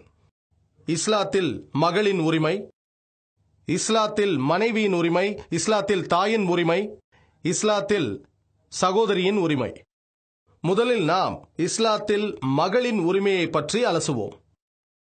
திருக்குரான் பெண் குழந்தைகளை, பெண் சிசுக்களை கொலை செய்வதை தடை செய்துள்ளது. குரான் கூறுகிறது, சூரா தக்வீரில் அத்தியாயம் 81 வசனங்கள் 8-9 வரை, ஒரு பெண் குழந்தை உயிருடன் புதைக்கப்படும் போது என்ன குற்றத்திற்காக நீ கொல்லப்பட்டாய் என்று அவளிடம் கேட்கப்படும். பெண் குழந்தைகளை, பெண் சிசுக்களை கொலை செய்வதை குரான் தடை செய்துள்ளது. குரான் பெண் குழந்தைகளை கொலை செய்வதை மட்டுமே தடை செய்யவில்லை, அது பெண்ணாக இருந்தாலும் ஆணாக இருந்தாலும் எந்த குழந்தையையும் கொலை செய்யக்கூடாது என்கிறது. குரான் கூறுகிறது, சூரா அன்-நாமில் அத்தியாயம் 6 வசனம் 151, அது கூறுகிறது, வறுமைக்கு பயந்து உங்கள் குழந்தைகளை கொல்லாதீர்கள், ஏனென்றால் உங்களுக்கும் அவர்களுக்கும் நாமே உணவளிக்கிறோம் என்கிறது. அல்லாஹ் மீண்டும் இந்த செய்தியை சொல்கிறான், சூரா இஸ்ரா அத்தியாயம் 17 வசனம் 31, வறுமைக்கு பயந்து உங்கள் குழந்தைகளை கொல்லாதீர்கள், அவர்களுக்கும் உங்களுக்கும் நாமே வாழ்க்கை வசதிகளை அளிக்கிறோம். ஆகவே குழந்தைகளை கொல்வது பெரும் பாவமாகும். ஒரு நிகழ்ச்சி பிபிசியில் ஒளிபரப்பானது. அந்த நிகழ்ச்சியின் பெயர் அசைன்மெண்ட். அதன் தலைப்பு, அவளை சாகவிடுங்கள். எமிலி பெக்கனன் என்ற பிரிட்டிஷ் ரிப்போர்ட்டர் ஒருவர் இருந்தார். அவர் யூகேவிலிருந்து வந்து இந்தியாவில் ஒரு சர்வே எடுத்தார்கள். அதில் அவர்கள் கருவில் இருப்பது பெண் குழந்தை என்று தெரிந்தவுடனே ஒரு நாளைக்கு இந்தியாவில் 3000 பெண் சிசுக்கள் கருச்சிதைவு செய்யப்படுகின்றன என்று அவர்கள் இந்த சர்வேயில் கண்டுபிடித்திருக்கிறார்கள். 3000ஐ 365 நாட்கள் ஒரு வருடத்தின் நாட்களை வைத்து பெருக்கினால் இந்தியாவில் மட்டும் ஒரு வருடத்திற்கு பெண் சிசு என்று அறியப்பட்டவுடன் 10 லட்சத்திற்கும் மேற்பட்ட கருச்சிதைவுகள் நடைபெறுகின்றன என்று அறிவீர்கள். தமிழ்நாடு அரசு மருத்துவமனையின் அறிக்கையின்படி அரசாங்க மருத்துவமனையில் உயிரோடு பிறந்த 10 பெண் குழந்தைகளில் 4 குழந்தைகள் கொல்லப்படுகின்றன. இதுதான் அந்த அறிக்கை. ராஜஸ்தான், தமிழ்நாடு போன்ற மாநிலங்களில் பெரிய விளம்பர பேனர்கள் உள்ளன. அதில் குறிப்பிடப்பட்டுள்ளது, 500 ரூபாயை செலவழித்து 5 லட்சம் ரூபாயை சேமியுங்கள். இது எதை குறிக்கிறது? 500 ரூபாய் செலவழித்து அல்ட்ராசோனோகிராஃபி எடுங்கள். நீங்கள் சுமந்து கொண்டிருப்பது பெண் குழந்தை என்று கண்டுபிடித்து கர்ப்பத்தை கலைத்து விடுங்கள். அவளை வளர்ப்பதற்கான சில லட்சங்களையும் வரதட்சணையாக கொடுக்க வேண்டியதையும் சேமியுங்கள். 500 செலவழித்து 5 லட்சத்தை சேமியுங்கள். நல்ல பேரமாக உள்ளது. பெண் சிசுக்களை கலைக்கும், பெண் குழந்தைகளை கொல்லும் இந்த காட்டுமிராண்டித்தனத்தால் இந்தியாவின் பாலின விகிதாச்சாரம் ஏற்றத்தாழ்வு அடைந்துள்ளது. 1901ஆம் ஆண்டின் மக்கள் தொகை கணக்குப்படி இந்தியாவில் இருந்த ஒவ்வொரு 1000 ஆண்களுக்கும் 972 பெண்கள் இருந்தார்கள் என்று தெரிய வருகிறது. இது 1901ஆம் ஆண்டில். விஞ்ஞான தொழில்நுட்பம் வளர வளர வயிற்றில் இருப்பது ஆணா பெண்ணா என்று எளிதாக கண்டுபிடிக்க முடிந்தது. ஆகவே விஞ்ஞான தொழில்நுட்ப முன்னேற்றம் பெண்களுக்கு இழிவு நிலையை தந்துள்ளது. 1981ஆம் ஆண்டின் மக்கள் தொகை கணக்கின்படி இந்தியாவில் ஒவ்வொரு 1000 ஆண்களுக்கும் 934 பெண்கள் இருந்தார்கள். 1991ஆம் ஆண்டின் கணக்குப்படி ஒவ்வொரு 1000 ஆண்களுக்கும் 927 பெண்களே இருந்தார்கள். ஆகவே விஞ்ஞான தொழில்நுட்ப முன்னேற்றம் பெண்களை கீழ்நிலைக்கு தள்ளுகிறது. நான் சொன்னதைப் போல பெண்களின் விடுதலை என்ற மேற்கத்திய கோஷம் எல்லாம் வெறும் வேஷம்தான். பெண்களின் கௌரவத்தை இழக்க வைத்து அவர்களின் ஆன்மாவை கீழ்நிலைப்படுத்துவதே ஆகும். பெண் கருக்கலைப்பு, பெண் சிசு கொலை போன்ற இந்த கொடிய பழக்கமானது இந்தியாவிலாவது தடை செய்யப்பட்டால் அடுத்த 20 ஆண்டுகளில் ஆண் பெண் விகிதாச்சாரமானது இன்ஷா அல்லாஹ் சமமாக வாய்ப்புண்டு. தூய்மை மிக்க அல்லாஹ் நம்மை படைத்தவனான எல்லாம் வல்ல இறைவன் பெண் சிசுக்கள் கொல்லப்படுவதை தடுத்தது மட்டுமின்றி பெண் குழந்தை பிறந்து விட்டது என்ற செய்தியை கேட்டு கவலையடையும் மனிதனையும் கண்டிக்கிறான். குர்ஆன் கூறுகிறது, சூரா அன்-நஹ்ல் அத்தியாயம் 16 வசனம் 58-59, அவர்களில் ஒருவனுக்கு பெண் குழந்தை பிறந்து விட்டது என்று நன்மாராயம் கூறப்பட்டால் அவன் முகம் கருத்து விடுகிறது. அவன் கோபமடைகிறான். பின்பு அவன் யோசிக்கிறான், அதை இழிவோடு வைத்துக் கொள்வதா அன்றி அதை உயிரோடு மண்ணில் புதைத்து விடுவதா என்று குழம்புகிறான். என்ன ஒரு தீங்கான எண்ணம்! பெண் குழந்தை பிறந்தவுடன் கவலை கொள்ளலாமா என்று சிந்திக்கும் ஒரு மனிதனை கூட திருக்குர்ஆன் கண்டிக்கிறது. கொல்லுவது ஒரு பக்கம் இருக்கட்டும், பெண் குழந்தை பிறந்தது என்று செய்தி கேட்டு முகம் கருக்கும் தன்மையையே குர்ஆன் கண்டிக்கிறது. தூய்மை மிக்க அல்லாஹ் அதை விரும்புவதில்லை.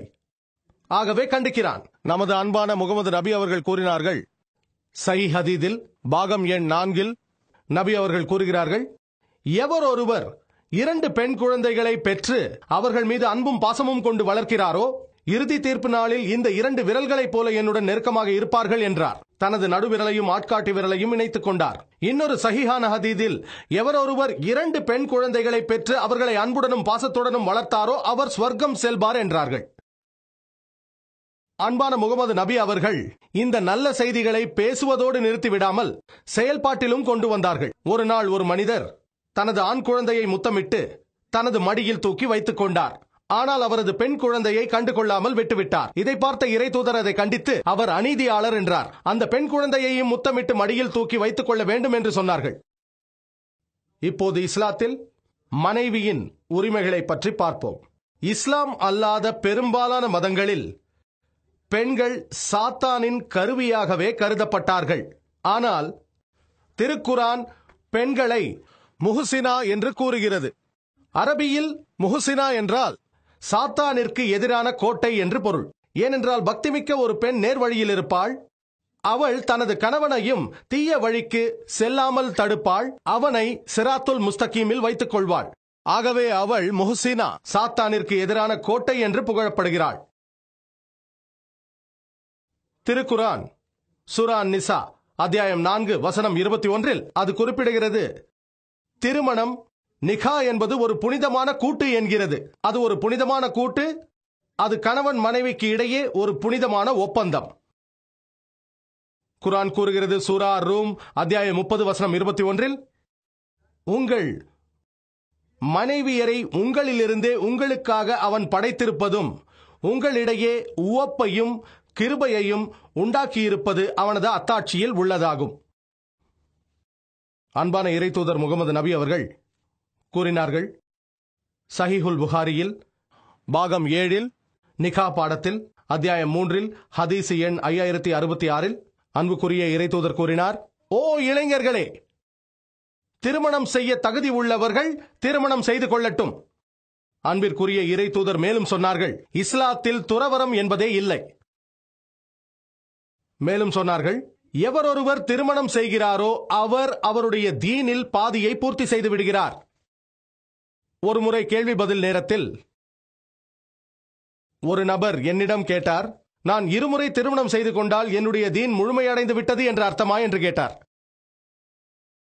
இறைத்தூதர் அவர்கள், திருமணம் உங்கள் தீனில் பாதியை நிறைவு செய்கிறது என்பதின் பொருள், திருமணம் முறையற்ற வாழ்க்கை, மோசமான பாலியல் தொடர்பு, தன்னின புணர்ச்சி இவைகளிலிருந்து உங்களை பாதுகாக்கிறது. திருமணம் செய்து கொண்டால்தான் கணவன் மனைவியாக வாழும் வாய்ப்பு உங்களுக்கு கிடைக்கும். திருமணம் செய்து கொண்டால்தான் தாயாக தந்தையாக வாழும் வாய்ப்பு உங்களுக்கு கிடைக்கும். இவை இஸ்லாத்தில் முக்கியமான கடமையாகும். நீங்கள் ஒரு முறையோ 2 முறையோ திருமணம் செய்தாலும் கவலை இல்லை, உங்களின் மார்க்க கடமையில் பாதி நிறைவேற்றப்படுகிறது. இஸ்லாத்தில் திருமண ஒப்பந்தங்கள் முழுமை பெற கணவன் மனைவியாக வரப்போகிறவரிடம் சம்மதம் கேட்பது ஆண் பெண் இரு பாலாருக்கும் சமமாக அவசியமாக கருதப்படுகிறது. குர்ஆன் கூறுகிறது சூரா நிசா அத்தியாயம் 4 வசனம் 19, பெண்களை அவர்களின் மன விருப்பம் இல்லாமல் திருமணம் செய்து கொள்ளக்கூடாது. சஹீஹான ஹதீஸில் சஹீஹுல் புகாரியில் பாகம் எண் 7 நிகாஹ் பாடத்தில் அத்தியாயம் 43 ஹதீஸ் எண் 5138 ஒரு பெண் இருந்தார். அவருடைய பெயர் அன்சாரியா. அவள் இறை தூதரிடம் வந்து, எனது தந்தை எனது விருப்பத்திற்கு மாறாக என்னை ஒருவருக்கு மனமுடித்து கொடுத்து விட்டார் என்றார். இறை தூதர் அந்த திருமணத்தை செல்லுபடியற்றதாக ஆக்கினார்கள். அஹமது இப்னு ஹம்பல் அவர்களால் கொடுக்கப்பட்ட இன்னொரு ஹதீத் உள்ளது. ஹதீத் எண் 2469. ஒரு பெண் இறை தூதரிடம் வந்து, எனது பெற்றோர்கள் என்னை எனது விருப்பத்திற்கு மாறாக ஒரு மனிதருக்கு மனமுடித்து வைத்து விட்டார்கள் என்றார். அதற்கு இறை தூதர் அவர்கள், அந்த திருமணத்தை தொடரவோ அல்லது ரத்து செய்யவோ அந்த பெண்ணுக்கு உரிமை உண்டு என்று சொன்னார்கள். இதே ஹதீத் இப்னு மாஜாவில் குறிப்பிடப்பட்டுள்ளது. ஹதீத் எண் 1875. இந்த ஹதீதிலும் ஒரு பெண் இறை தூதரிடம் வந்து, எனது பெற்றோர்கள் என்னை எனது விருப்பத்திற்கு மாறாக ஒருவருக்கு மனமுடித்து கொடுத்து விட்டார்கள் என்றால், அதற்கு இறை தூதர், நீ விரும்பினால் மன வாழ்க்கையை தொடரலாம் அல்லது மன விடுதலை பெறலாம் என்றார்கள். மன வாழ்க்கையை தொடரவே நான் விரும்புகிறேன் என்று அந்த பெண் சொன்னாள். ஒரு பெண்ணின் விருப்பம் இல்லாமல் அவளது பெற்றோர்கள் மனம் செய்து வைக்க முடியாது என்பதை பெண்கள் தெரிந்து கொள்ள வேண்டும் என்பதற்காகவே நான் இதை சொன்னேன் என்று அவள் கூறினாள். குர்ஆன் கூறுகிறது சூரா பக்ராவில் அத்தியாயம் 2 வசனம் 228, கணவனுக்கு பெண்களிடம் இருக்கும் உரிமைகள் போன்று முறைப்படி அவர்கள் மீது பெண்களுக்கும் உரிமை உண்டு, ஆயினும் ஆண்களுக்கு அவர்கள் மீது ஒரு படி உயர் உண்டு என்று கூறுகிறது. குர்ஆனின் இந்த வசனத்தின்படி ஆண்களும் பெண்களும் சமமானவர்களே, ஆயினும் தலைமைத்துவத்தை தவிர. குர்ஆன் தெளிவாக சொல்கிறது, பெண்கள் ஆண்களை போன்று சம உரிமை உள்ளவர்களே, ஆயினும் ஆண்கள் ஒரு படி உயர் உள்ளவர்களாய் இருக்கிறார்கள். இப்போது பல முஸ்லிம்கள் இந்த கடைசி வசனத்தை, ஆண்களுக்கு ஒரு படி உயர் உண்டு என்ற வசனத்தை தவறாக கருத்தில் எடுத்துக்கொண்டு ஆண்களே உயர்வானவர்கள் என்று கருதுகிறார்கள். இந்த குர்ஆன் வசனத்தை குறிப்பிட்டு ஆண்கள் பெண்களை விட உயர்ந்தவர்கள் என்று சொல்கிறார்கள். ஏனென்றால் அல்லாஹ் சொல்கிறான், ஆண்கள் ஒரு படி மேலானவர்கள் என்பதாக. அவர்கள் குறிப்பிட்ட இந்த வசனம் நமது காரியால் ஓதப்பட்ட வசனம். சூரா நிசா அத்தியாயம் 4 வசனம் 34. அது கூறுகிறது, ஆண்கள் பெண்களுக்கு கவ்வாமாகும். கவ்வாம் என்ற அரபி சொல்லுக்கு பொருள் என்ன? கவ்வாம் என்ற சொல் அகாமா என்ற வேர் சொல்லிலிருந்து வந்தது. அதன் பொருள் அவர்களுக்காக முன் நிற்பது என்பதாகும். நாம் தொழுகைக்கு முன் அகாமா சொல்லும் போது எழுந்து நிற்கிறோம்.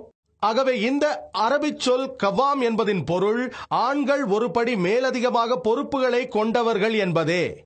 பெண்கள் மீது சேவை செய்வதில் ஒரு படி கூடுதலான பொறுப்புடையவர்கள் என்பதை தவிர பெண்கள் மீது ஆதிக்கம் செலுத்துவதற்கு ஒரு படி மேலானவர்கள் என்பதல்ல. நீங்கள் தப்சீருல் தபரியை வாசித்தால் அதில் குறிப்பிடப்படுகிறது கவாம் என்ற அரபிச் சொல் கூடுதல் பொறுப்புள்ளவர் என்பதையே குறிக்கும். மேலும் அந்த வசனங்களை தொடர்ந்து படித்தால் அது கூறுகிறது, அல்லாஹ் ஆண்களுக்கு பெண்களை விட அதிக பலத்தை கொடுத்திருக்கிறான். அந்த அனுகூலத்திற்காக பெண்களை சமரட்சிக்க வேண்டிய கடமை ஆண்களுக்கு உள்ளதே தவிர பெண்கள் மீது ஆதிக்கம் செலுத்த அல்ல. மேலும் குர்ஆன் கூறுகிறது, சூரா நிசா அத்தியாயம் 4 வசனம் 19, உங்கள் மனைவியர்களிடம் சமத்துவமாகவும் கண்ணியமாகவும் நடந்து கொள்ளுங்கள். நீங்கள் அவளை விரும்பாவிட்டாலும் கூட, உங்கள் மனைவியை விரும்பாவிட்டாலும் கூட அன்பாகவும் கனிவாகவும் நடந்து கொள்ள வேண்டும் என்று குர்ஆன் கூறுகிறது. அவளை கருணையோடு நடத்துங்கள். விரும்பாவிட்டாலும் கூட, அவளை விரும்பாவிட்டாலும் அன்போடும் கனிவோடும் நடத்துங்கள். இஸ்லாத்தில் பெண்களை ஹவுஸ் வைஃப்ஸ் என்று கூறுவதை நாங்கள் விரும்புவதில்லை. ஹவுஸ் வைஃப்ஸ் இந்த வார்த்தையை நாம் ஆராய்ந்து பார்த்தால் அவள் வீட்டை திருமணம் செய்து கொண்டவளாகிறாள். இஸ்லாத்தில் நாங்கள் பெண்களை வீட்டிற்கு திருமணம் செய்து கொடுப்பதில்லை. அதனால் அவளை ஹவுஸ் வைஃப்ஸ் என்று அழைப்பதில்லை. ஆங்கிலத்தில் உங்கள் ப்ரொஃபஷன் என்னவென்று கேட்டால் ஹவுஸ் வைஃப் என்பார்கள். இஸ்லாத்தில் நாங்கள் பெண்களை ஹோம் மேக்கர்ஸ், குடும்பத்தை உருவாக்குபவர் என்கிறோம். அவளே குடும்பத்தை உருவாக்குகிறாள், அவளே குடும்பத்தை கட்டமைக்கிறாள். ஆகவே இன்ஷா அல்லாஹ் இனி பெண்கள் எந்தவித படிவத்தை பூர்த்தி செய்ய வேண்டுமானாலும் தொழில் குறிக்கும் போது அவர்கள் ஹவுஸ் வைஃப் என்று குறிப்பிட்டால் அது ஒரு ஆங்கில குறியீட்டு சொல். உங்களை வீட்டிற்கு திருமணம் செய்து வைக்கிறார்கள். மாறாக நீங்கள் ஹோம் மேக்கர் என்று எழுதுங்கள். ஏனென்றால் பெண்களே குடும்பத்தை கட்டி எழுப்புகிறார்கள், அவர்களே குடும்பத்தை உருவாக்குகிறார்கள். இஸ்லாத்தில் ஒரு எஜமானனுக்கு அடிமை போன்ற அந்தஸ்தில் பெண்களை திருமணம் செய்து கொடுப்பதில்லை. அவள் சம அந்தஸ்துள்ளவளாக வாழ்க்கையில் பங்காளியாக மதிக்கப்படுகிறாள். குர்ஆன் ஒரு சிறப்பான சொல்லாட்சியை தருகிறது. சூரா அல் பக்ராவில் அத்தியாயம் 2 வசனம் 187 எல்லாம் வல்ல இறைவன் கூறுகிறான், அவர்கள் உங்களுக்கு ஆடையாகவும் நீங்கள் அவர்களுக்கு ஆடையாகவும் இருக்கிறீர்கள். இதன் அர்த்தம் உங்கள் மனைவியர்களே உங்களுக்கு ஆடையாக இருக்கிறார்கள், நீங்களோ உங்கள் மனைவியர்களுக்கு ஆடையாக இருக்கிறீர்கள். ஒரு ஆடையின் பங்கு என்ன? ஆடையின் பங்கு என்னவென்றால் அது அழகுபடுத்துகிறது, மறைக்கிறது, பாதுகாக்கிறது. கணவனும் மனைவியும் பரஸ்பரம் அடுத்தவர் தவறுகளை மறைக்க வேண்டும், ஒருவரை ஒருவர் அழகுபடுத்த வேண்டும், உதவி கொள்ள வேண்டும், கையும் உரையும் போல ஒட்டிக்கொண்டே இருக்க வேண்டும். இப்போது இஸ்லாத்தில் ஒரு தாயின் உரிமைகளை பற்றி பார்ப்போம். அல்லாஹ் கூறுகிறான், சூரா இஸ்ராவில் அத்தியாயம் 17 வசனம் 23 மற்றும் 24, அல்லாஹ்வை தவிர வேறு யாரையும் நீர் வணங்கலாகாது என்றும் பெற்றோருக்கு நன்மை செய்ய வேண்டும் என்றும் அவ்விருவரில் ஒருவரோ அல்லது இருவருமே முதுமை அடைந்து விட்டால் அவர்களிடம் எந்த இகழ்ச்சியான வார்த்தைகளையும் சொல்ல வேண்டாம். சீ என்று சொல்லக்கூடாது. அவ்விருவரிடத்தில் கண்ணியமான கனிவான பேச்சையே பேசுங்கள்.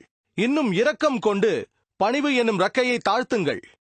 அவர்கள் மீது கருணை காட்டும்படி எல்லாம் வல்ல இறைவனிடம் வேண்டிக் கொள்ளுங்கள். சிறு வயதில் உங்களை பார்த்துக் கொண்டதற்காக அவர்களுக்கு அருள் புரியும்படி கூறுங்கள். மேலும் இறைவன் கூறுகிறான், இறைவனை பிரார்த்தித்ததோடு நில்லாமல் அடுத்து அவர்களுடன் அன்போடு நடந்து கொள்ளுங்கள் என்கிறான். அவர்களில் ஒருவரோ அல்லது இருவருமோ முதுமை அடைந்து விட்டால் அவர்களை பார்த்து சீ என்று சொல்லாதீர்கள்.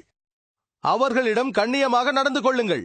பணிவு என்னும் ரெக்கையை தாழ்த்துவதோடு இறைவனிடம் பிரார்த்தனை செய்யுங்கள்.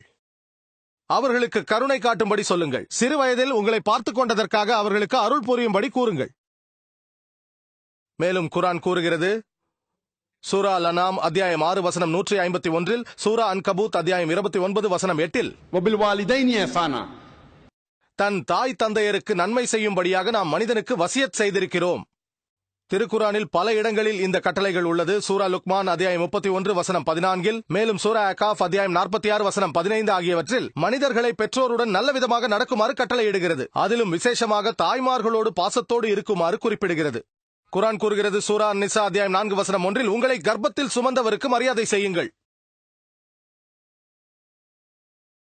நமது அன்பான இறை தூதர் முகமது நபி அவர்களும் இதை வலியுறுத்தியுள்ளார்கள். சுனன் நசை என்ற ஆதாரபூர்வமான ஹதீதில் ஜிஹாத் பாடத்தில் அத்தியாயம் 6 ஹதீத் எண் 3106, அன்புக்குரிய இறை தூதர் கூறுகிறார்கள், உங்கள் தாயின் பாதத்திற்கு அடியில் ஸ்வர்க்கம் இருக்கிறது என்கிறார்கள்.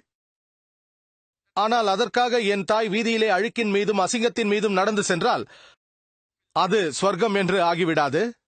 இறைத்தூதர் சொன்னதின் பொருள், தாயின் பாதத்திற்கடியில் ஸ்வர்க்கம் இருக்கிறது என்றால், நீ உன்னுடைய தாய் மீது அன்பு செலுத்தினால், உன் தாய்க்கு மரியாதை செய்தால், தாய்க்கு கீழ்ப்படிந்து நடந்தால், தாய் மீது பாசத்தோடு இருந்தால், இன்ஷா அல்லாஹ் நீங்கள் ஸ்வர்க்கம் புகலாம். சஹீஹுல் புகாரியில் ஒரு அத்தியாயம் உள்ளது. பாகம் 8, அதப் பாடத்தில் நல்லொழுக்கம், அத்தியாயம் 2, ஹதீத் எண் 2, புதிய பதிப்பு புகாரி, ஹதீத் எண் 5971. ஒருவர் இறை தூதர் அவர்களிடம் வந்து ஒரு கேள்வி கேட்கிறார். இந்த உலகில் அதிகபட்சமாக அன்பு செலுத்தவும் இரக்கம் காட்டவும் தகுதி உள்ளவர் யார்? அன்பிற்குரிய இறை தூதர் அவர்கள் கூறினார்கள், அது உனது தாய்.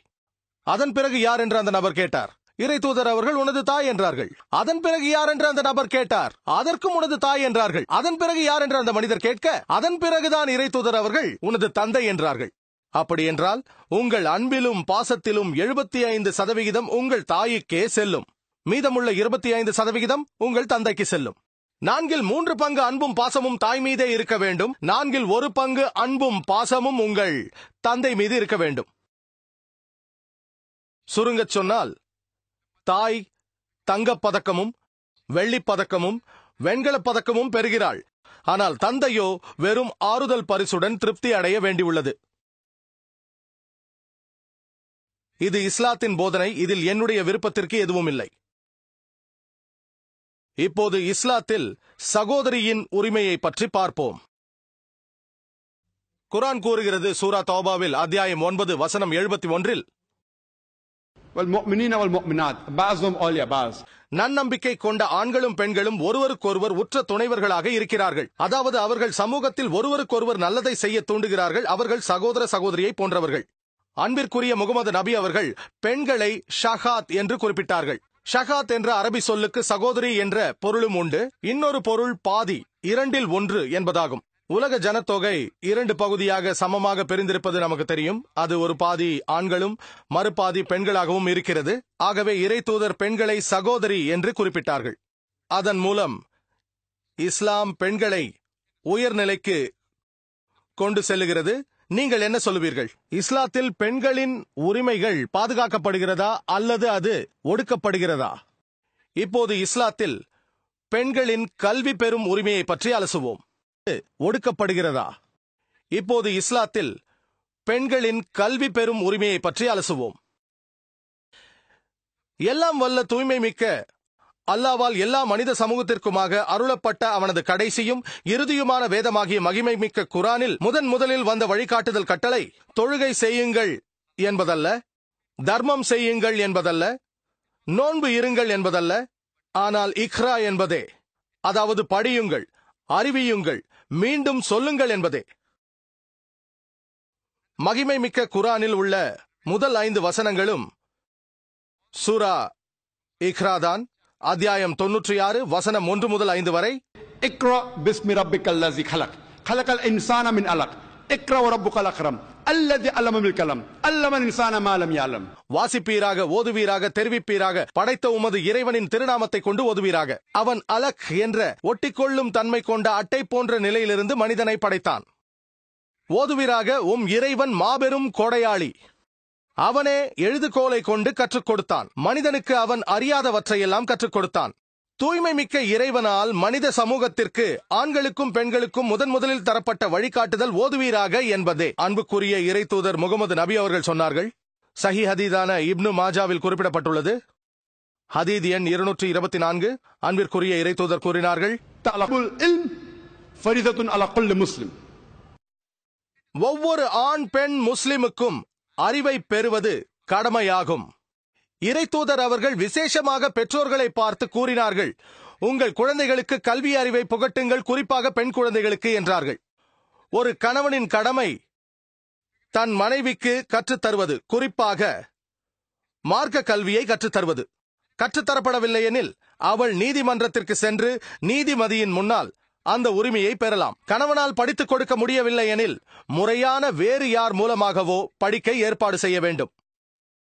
சஹி புகாரியில் ஒரு அத்தியாயம் உள்ளது. ஒரு ஹதீதில் ஒரு பெண் இறை தூதர் அவர்களிடம் வந்து கூறுகிறார்கள், நீங்கள் எப்போதுமே ஆண்களால் சூழப்பட்டிருக்கிறீர்கள், எங்களுக்கென்று ஒரு நேரத்தை ஒதுக்கக்கூடாதா?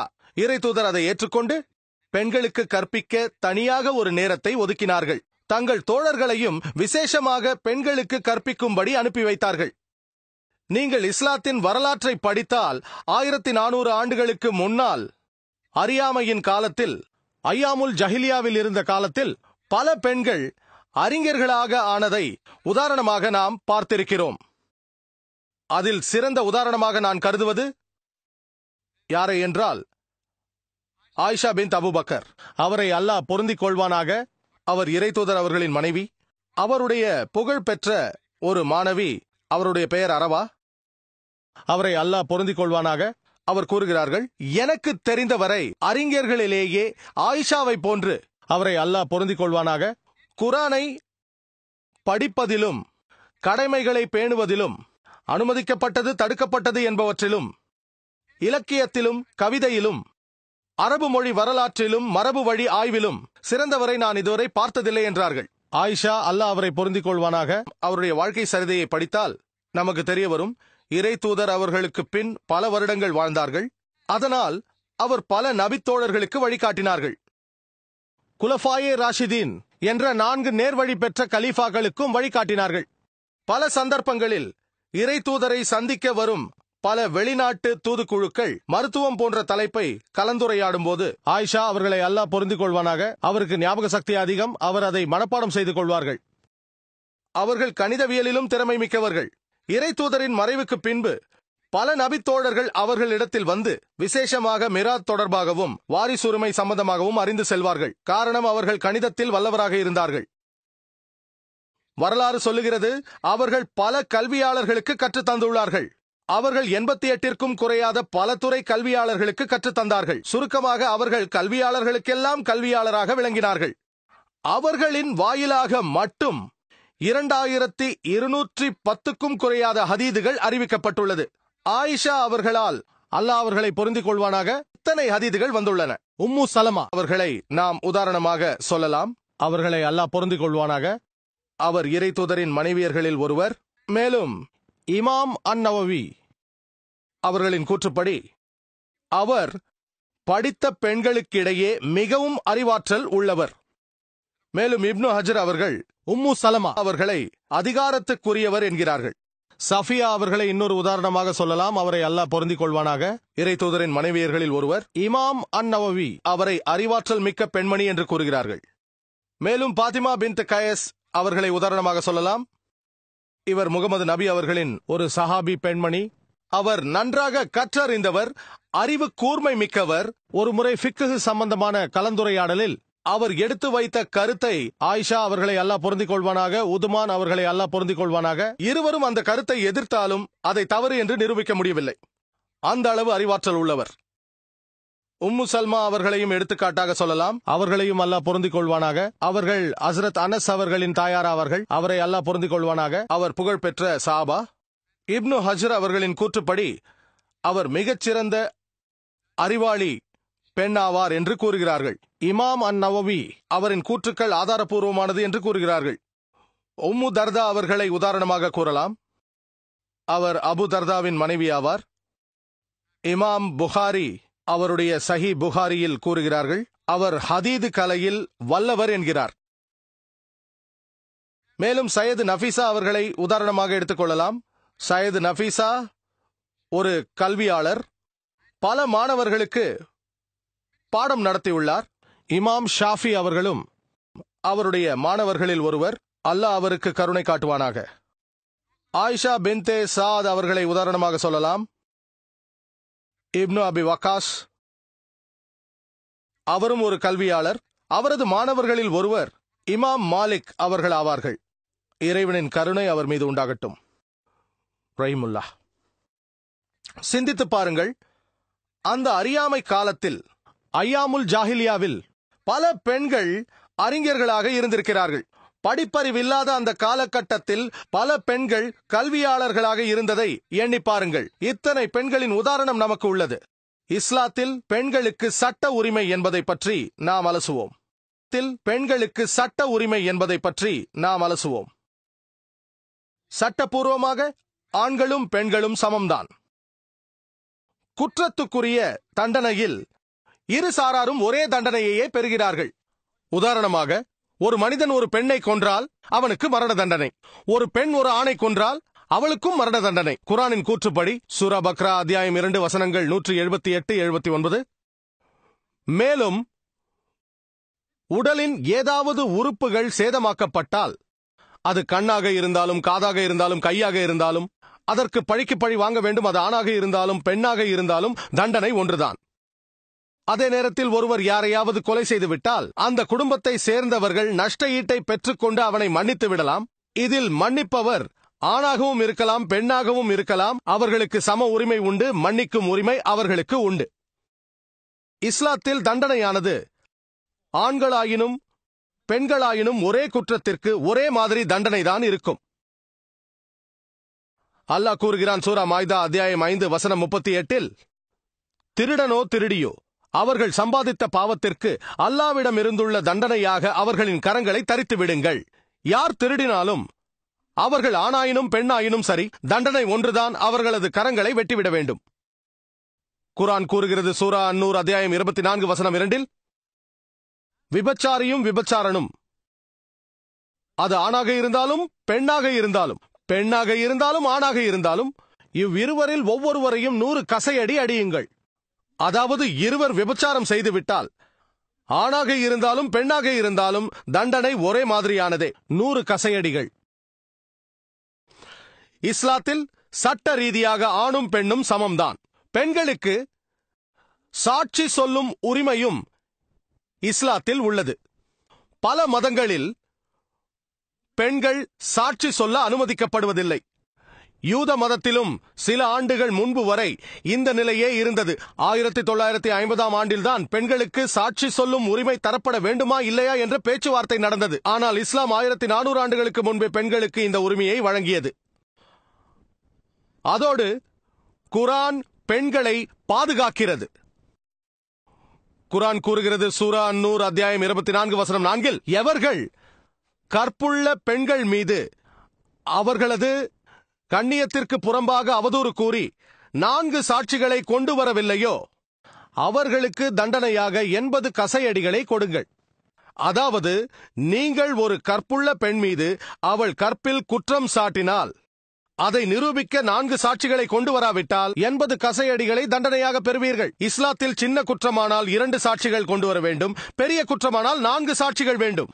அதாவது, இன்றைய உலகத்தில் இரவு பகலாக ஆண்களும் பெண்களும் ஒருவரை ஒருவர் இழிவுபடுத்துவது சாதாரணமாகிவிட்டது. உங்களுக்கு தெரியும், ஆண்கள் பெண்களுக்கு கெட்ட பெயரை உண்டாக்கி அவர்களை விபச்சாரிகள் என்று அழைக்கிறார்கள். ஒரு இஸ்லாமிய நாட்டில், இஸ்லாமிய சட்டங்களை நெறிப்படுத்தப்படுகிற ஒரு நாட்டில் ஒரு மனிதன் இப்படி விபச்சார குற்றம் சாட்டினால், விபச்சாரி என்று குற்றம் சுமத்திவிட்டு 4 சாட்சிகளை கொண்டு வர தவறினால் அவனுக்கு 80 கசையடிகள் கிடைக்கும்.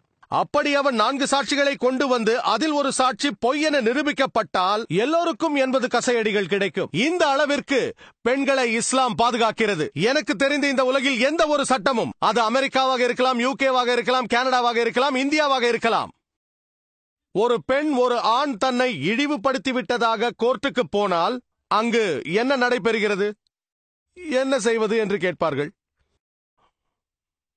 பாதிக்கப்பட்ட பெண் எந்த வழக்கிலும் சரியான நீதியை பெற்றதாக எனக்கு தெரியவில்லை. ஆனால் இஸ்லாமிய சட்டத்தில் 80 கசையடிகள். இந்த சட்டம் உலகில் எங்கேனும் அமுல்படுத்தப்பட்டால் ஒரு மனிதன் பெண்ணை இழிவுபடுத்தும் முன் 10 லட்சம் முறை யோசிப்பான். இப்படித்தான் இஸ்லாம் பெண்களை பாதுகாக்கிறது. மேலும் மேற்கத்திய உலகில் ஒரு பெண் ஆணை திருமணம் முடித்தால் கணவனின் பெயரை தன் பெயரோடு சேர்த்துக் கொள்வது கட்டாயம். ஆனால் இஸ்லாத்தில் அவள் விரும்பினால் சேர்த்துக் கொள்ளலாம் அல்லது அவளது பெயரையே வைத்துக் கொள்ளலாம். பல இஸ்லாமிய நாடுகளில் பெண் ஒரு ஆணை திருமணம் செய்த பின்பு தனது சொந்த பெயரையே வைத்துக் கொள்வதை பார்க்கிறோம். இஸ்லாத்தில் பெண்களுக்கு அரசியல் உரிமை பற்றி பார்ப்போம். அல்லாஹ் கூறுகிறான் திருக்குரானில், இஸ்லாத்தில் பெண்களுக்கு அரசியல் உரிமை பற்றி பார்ப்போம். அல்லாஹ் கூறுகிறான் திருக்குரானில், சூரா தௌபாவில் அத்தியாயம் 9 வசனம் 71. والمؤمنين والمؤمنات بعضهم أولياء بعض.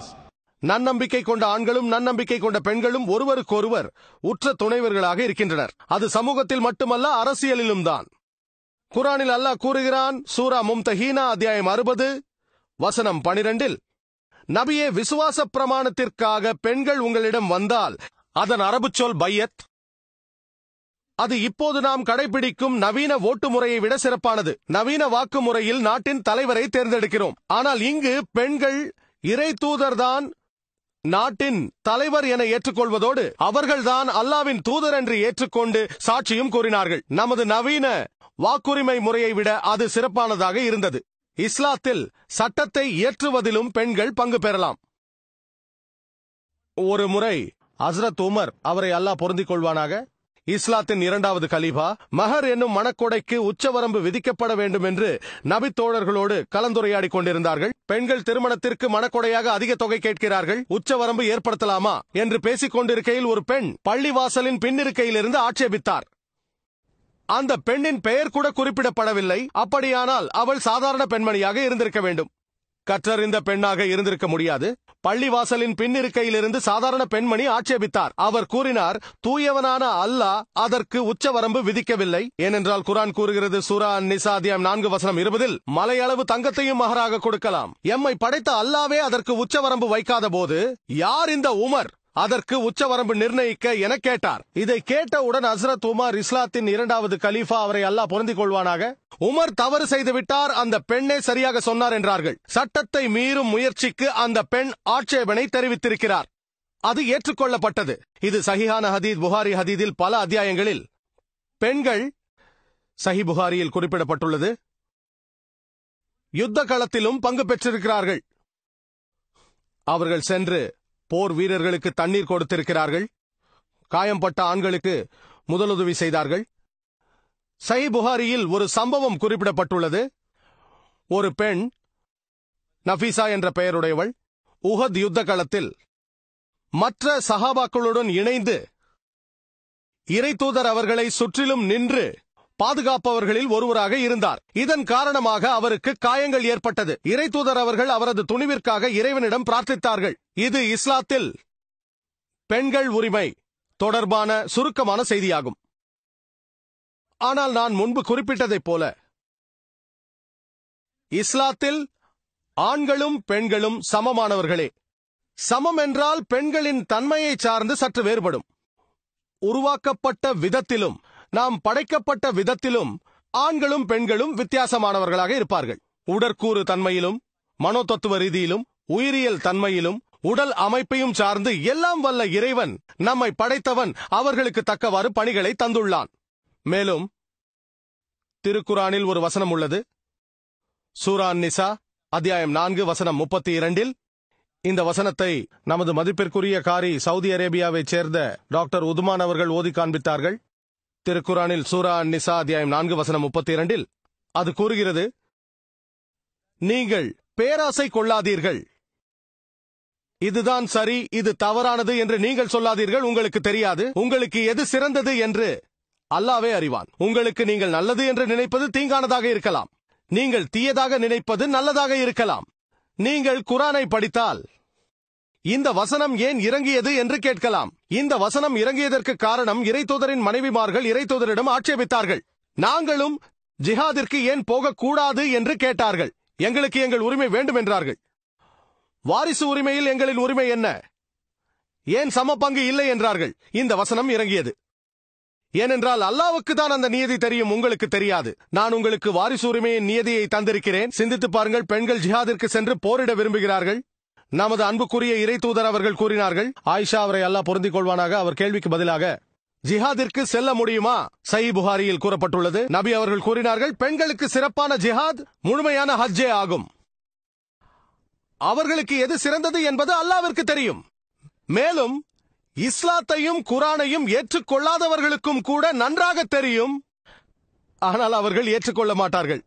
இந்த மேற்கத்திய உலகம், மேற்கத்திய ஊடகங்கள் இஸ்லாத்தை குறை கூறுபவர்களையே நோக்கமாக கொண்டவர்களிடம், இந்த ஊடகங்களிடம், இந்த மேற்கத்தியர்களிடம் நான் கேட்க விரும்புவது, இஸ்லாம் பெண்களை அடிமைப்படுத்துகிறது என்று அவர்கள் கூறினால் அவர்கள்தான் மிகவும் அடிமைப்படுத்துகிறார்கள். நான் ஒரு சாதாரண கேள்வியை கேட்கிறேன். நீங்கள் விளையாட்டில் எதற்காக ஆண்களையும் பெண்களையும் தனித்தனியாக பங்கு பெற வைக்கிறீர்கள்? ஒலிம்பிக்ஸில் 100 மீட்டர் ஓட்டப்பந்தயத்தில் ஆண்களையும் பெண்களையும் ஒன்றாக ஓடவிட வேண்டியதுதானே? ஏன் ஆண்களை தனியாக பெண்களை தனியாக வைக்கிறீர்கள்? நீச்சலில் ஃப்ரீ ஸ்டைல் நீச்சல் போட்டியில் ஆண்களையும் பெண்களையும் ஏன் பிரிக்கிறீர்கள்? ஒன்றாக வைக்க வேண்டியதுதானே? அதே போல் லான் டென்னிஸ், மேலும் பேட்மிண்டன் போட்டியில் ஆண்கள் பேட்மிண்டன், பெண்கள் பேட்மிண்டன். ஏன் கலப்பு இரட்டையர் ஆட்டம் நடத்தினாலும் கலப்பு இரட்டையர் என்றால் ஒரே பகுதியில் ஆணும் பெண்ணும் விளையாடுகிறார்கள். ஒருவர் உயர்வானவர், மற்றவர் தாழ்வானவரா? கலப்பு இரட்டையரில் ஏன் ஒரே பகுதியில் 2 ஆண்களையும் 2 பெண்களையும் வைத்து விளையாடக்கூடாது? ஒரு தரப்பில் ஒரு ஆணும் ஒரு பெண்ணும், இன்னொரு தரப்பில் இன்னொரு ஆணும் ஒரு பெண்ணும். ஏன் ஒரு தரப்பில் 2 ஆண்களும் இன்னொரு தரப்பில் பெண்களும் இருக்கக்கூடாது? ஏனென்றால் மேற்கத்திய உலகத்திற்கு உடற்கூறு ரீதியாக ஆண்களும் பெண்களும் வேறுபட்டவர்கள் என்பது தெரியும். ஒலிம்பிக் நடுவர்களிடம் சென்று ஏன் பெண்களை கீழ்மைப்படுத்துகிறீர்கள் என்று கூற வேண்டியதுதானே? ஆண்களையும் பெண்களையும் ஏன் ஒன்றாக ஓடவிடக்கூடாது என்று கேளுங்கள். எந்த ஊடகமாவது ஒலிம்பிக்ஸிற்கோ விம்பிள்டனிற்கோ எதிர்ப்பு தெரிவித்துள்ளதா? இல்லை.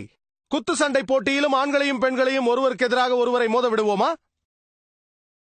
நீங்கள் 10ஆம் வகுப்பு பரீட்சை எழுத செல்லும் பொழுது மாணவ மாணவிகள் ஒன்றாக அமர்கிறார்கள். பட்டப்படிப்பிலும் அப்படித்தான் ஒன்றாகவே அமர்கிறார்கள். ஏனென்றால் அவர்களுக்கு தெரியும், படிப்பை பொறுத்தவரை ஆண்களும் பெண்களும் சமம்தான் என்பது தெரியும். ஆனால் உடற்கூறு சம்பந்தமான விஷயத்தில் வேறுபட்டவர்கள். அழகு போட்டியை எடுத்துக் கொள்ளுங்கள். அதில் ஆண்கள் வேறாகவும் பெண்கள் வேறாகவும் போட்டியிடுவார்கள். ஒன்றாக போட்டியிடுவார்களா? ஆண்களும் பெண்களும் ஒன்று சேர்ந்து போட்டியிட்ட அழகு போட்டியை நீங்கள் பார்த்திருக்கிறீர்களா? இதுவரை பார்த்திருக்கிறீர்களா? ஏன்? காரணம், ஒரு பெண்ணின் அழகு தன்மைக்கும் ஆணின் அழகு தன்மைக்கும் வேறுபாடு உள்ளது. ஆகவே மேற்கத்திய உலகம் இதை அறிந்திருக்கிறது. ஆனால் அவர்கள் அதை ஒப்புக்கொள்ள தயாராக இல்லை. ஆகவே சில போட்டிகள் ஒரே மாதிரியான போட்டிகளாக இருக்கலாம், சில போட்டிகள் வித்தியாசமாக இருக்கலாம். ஆகவே போட்டியை பொறுத்து எந்த போட்டியில் பங்கு பெறுகிறார்கள் என்பதை பார்த்து முடிவெடுக்க வேண்டும். இதில் ஆணும் பெண்ணும் பிரிக்கப்படலாம், இதில் ஆணும் பெண்ணும் சேர்க்கப்படலாம். ஆனால் படைத்தவனை விட யார் சிறப்பாக இருக்க முடியும்? நம்மை படைத்தவனை விட மனிதர்களை யார் நன்றாக அறிந்திருக்க முடியும்? அல்லாஹ் சுப்ஹானஹு வ தஆலாவிற்கு தெரியும். அல்லாஹ் அவனது கடைசியும் இறுதியுமான வேதமான குர்ஆனில் குறிப்பிடுகிறான், பெண்களும் ஆண்களும் புற அமைப்பில் வித்தியாசமானவர்கள் ஆயினும் பொதுவானவற்றில் ஆண்களும் பெண்களும் சமமானவர்களே என்று திருக்குர்ஆனில் அல்லாஹ் கூறுகிறான். ஒரு சிறு மேற்கோள் காட்டி எனது சொற்பொழிவை முடித்துக் கொள்ள விரும்புகிறேன். ஒருவேளை ஒரு வகுப்பில் 2 மாணவர்கள் A மற்றும் B என்று வைத்துக் கொள்வோம். இருவருமே பரீட்சையில் 100க்கு 80 மதிப்பெண்கள் பெறுகிறார்கள். இருவரும் முதலாவதாக வருகிறார்கள். அவர்களின் விடைத்தாள்களை ஆராய்ந்தால் 10 கேள்விகள், ஒவ்வொன்றும் 10 மதிப்பெண்கள் உடையது. மாணவர் ஏவின் விடைத்தாளை பார்த்தால் அவர் முதலாவது கேள்விக்கு 10ற்கு 9 எடுத்துள்ளார் என்பது தெரிய வருகிறது. மாணவர் B அதே கேள்விக்கு 10ற்கு 10 எடுத்துள்ளார் என்று தெரிகிறது. ஆகவே முதல் கேள்வியில் ஏவை விட B உயர்நிலையில் இருக்கிறார் என்பது தெரிய வருகிறது. இரண்டாவது கேள்வியில் மாணவர் B 10ற்கு 9 பெறுகிறார், மாணவர் A 10ற்கு 10 பெறுகிறார். ஆகவே இரண்டாவது கேள்வியில் மாணவர் B ஐ விட மாணவர் A உயர்நிலையில் இருக்கிறார். மீதமுள்ள மொத்தம் 8 கேள்விகளுக்கும், அதாவது 3வது கேள்வியிலிருந்து 10வது கேள்வி வரையில் மாணவர் both student A and B, they get 8 out of 10. Both are equal. If you total, the aggregate is 80 out of 100, both are equal. But in answer number 1, student A has a degree of advantage. Answer number 2, student B has a degree of advantage. All the other answers, both are equal. So similarly in Islam, Allah subhanahu wa ta'ala knows where women are equal, they have equal role. Where they are identical. Wherever they are identical, they have identical role. In some aspects, the men have a degree of advantage. In some aspects, the women have a degree of advantage. For example, where it comes for love and compassion towards parents, as I mentioned the hadith of Bukhari, volume number 8, book of Adab, book of Manners, chapter number 2, hadith number 5971, where a man comes and asks the Prophet, who deserves the maximum love and compassion? The Prophet said, your mother, your mother, your mother, and then the father. So here, the mother gets 3 times more love and compassion from the children as compared to the father. So here, the mother has a degree of advantage. But for example, if a robber enters my house, if a thief enters my house, I will not tell my wife and my daughter, go and fight. I believe in women's rights. Allah says in the Quran in Surah Nisa, chapter number 4, verse number 34, Allah has given more strength to the men as compared to the women. So it is my duty to fight. 1 degree additional responsibility in supporting her. Have ever men objected that why can't I give birth to a child? That's the prerogative of the female. Why don't the men object that why can't I breastfeed the child? That's the prerogative of the female. So depending upon the biological makeup, depending upon the physiological makeup, depending upon psychological makeup, Almighty God has given different roles for the men and women. Sometimes the men have a degree advantage, sometimes the women have a degree advantage. Overall, men and women are equal. That's the reason. If you analyze the women's rights in Islam based on Quran and authentic hadith, you have no option but to agree that the women in Islam, they are protected and they are not subjugated. Wa akhir da'wana alhamdulillah.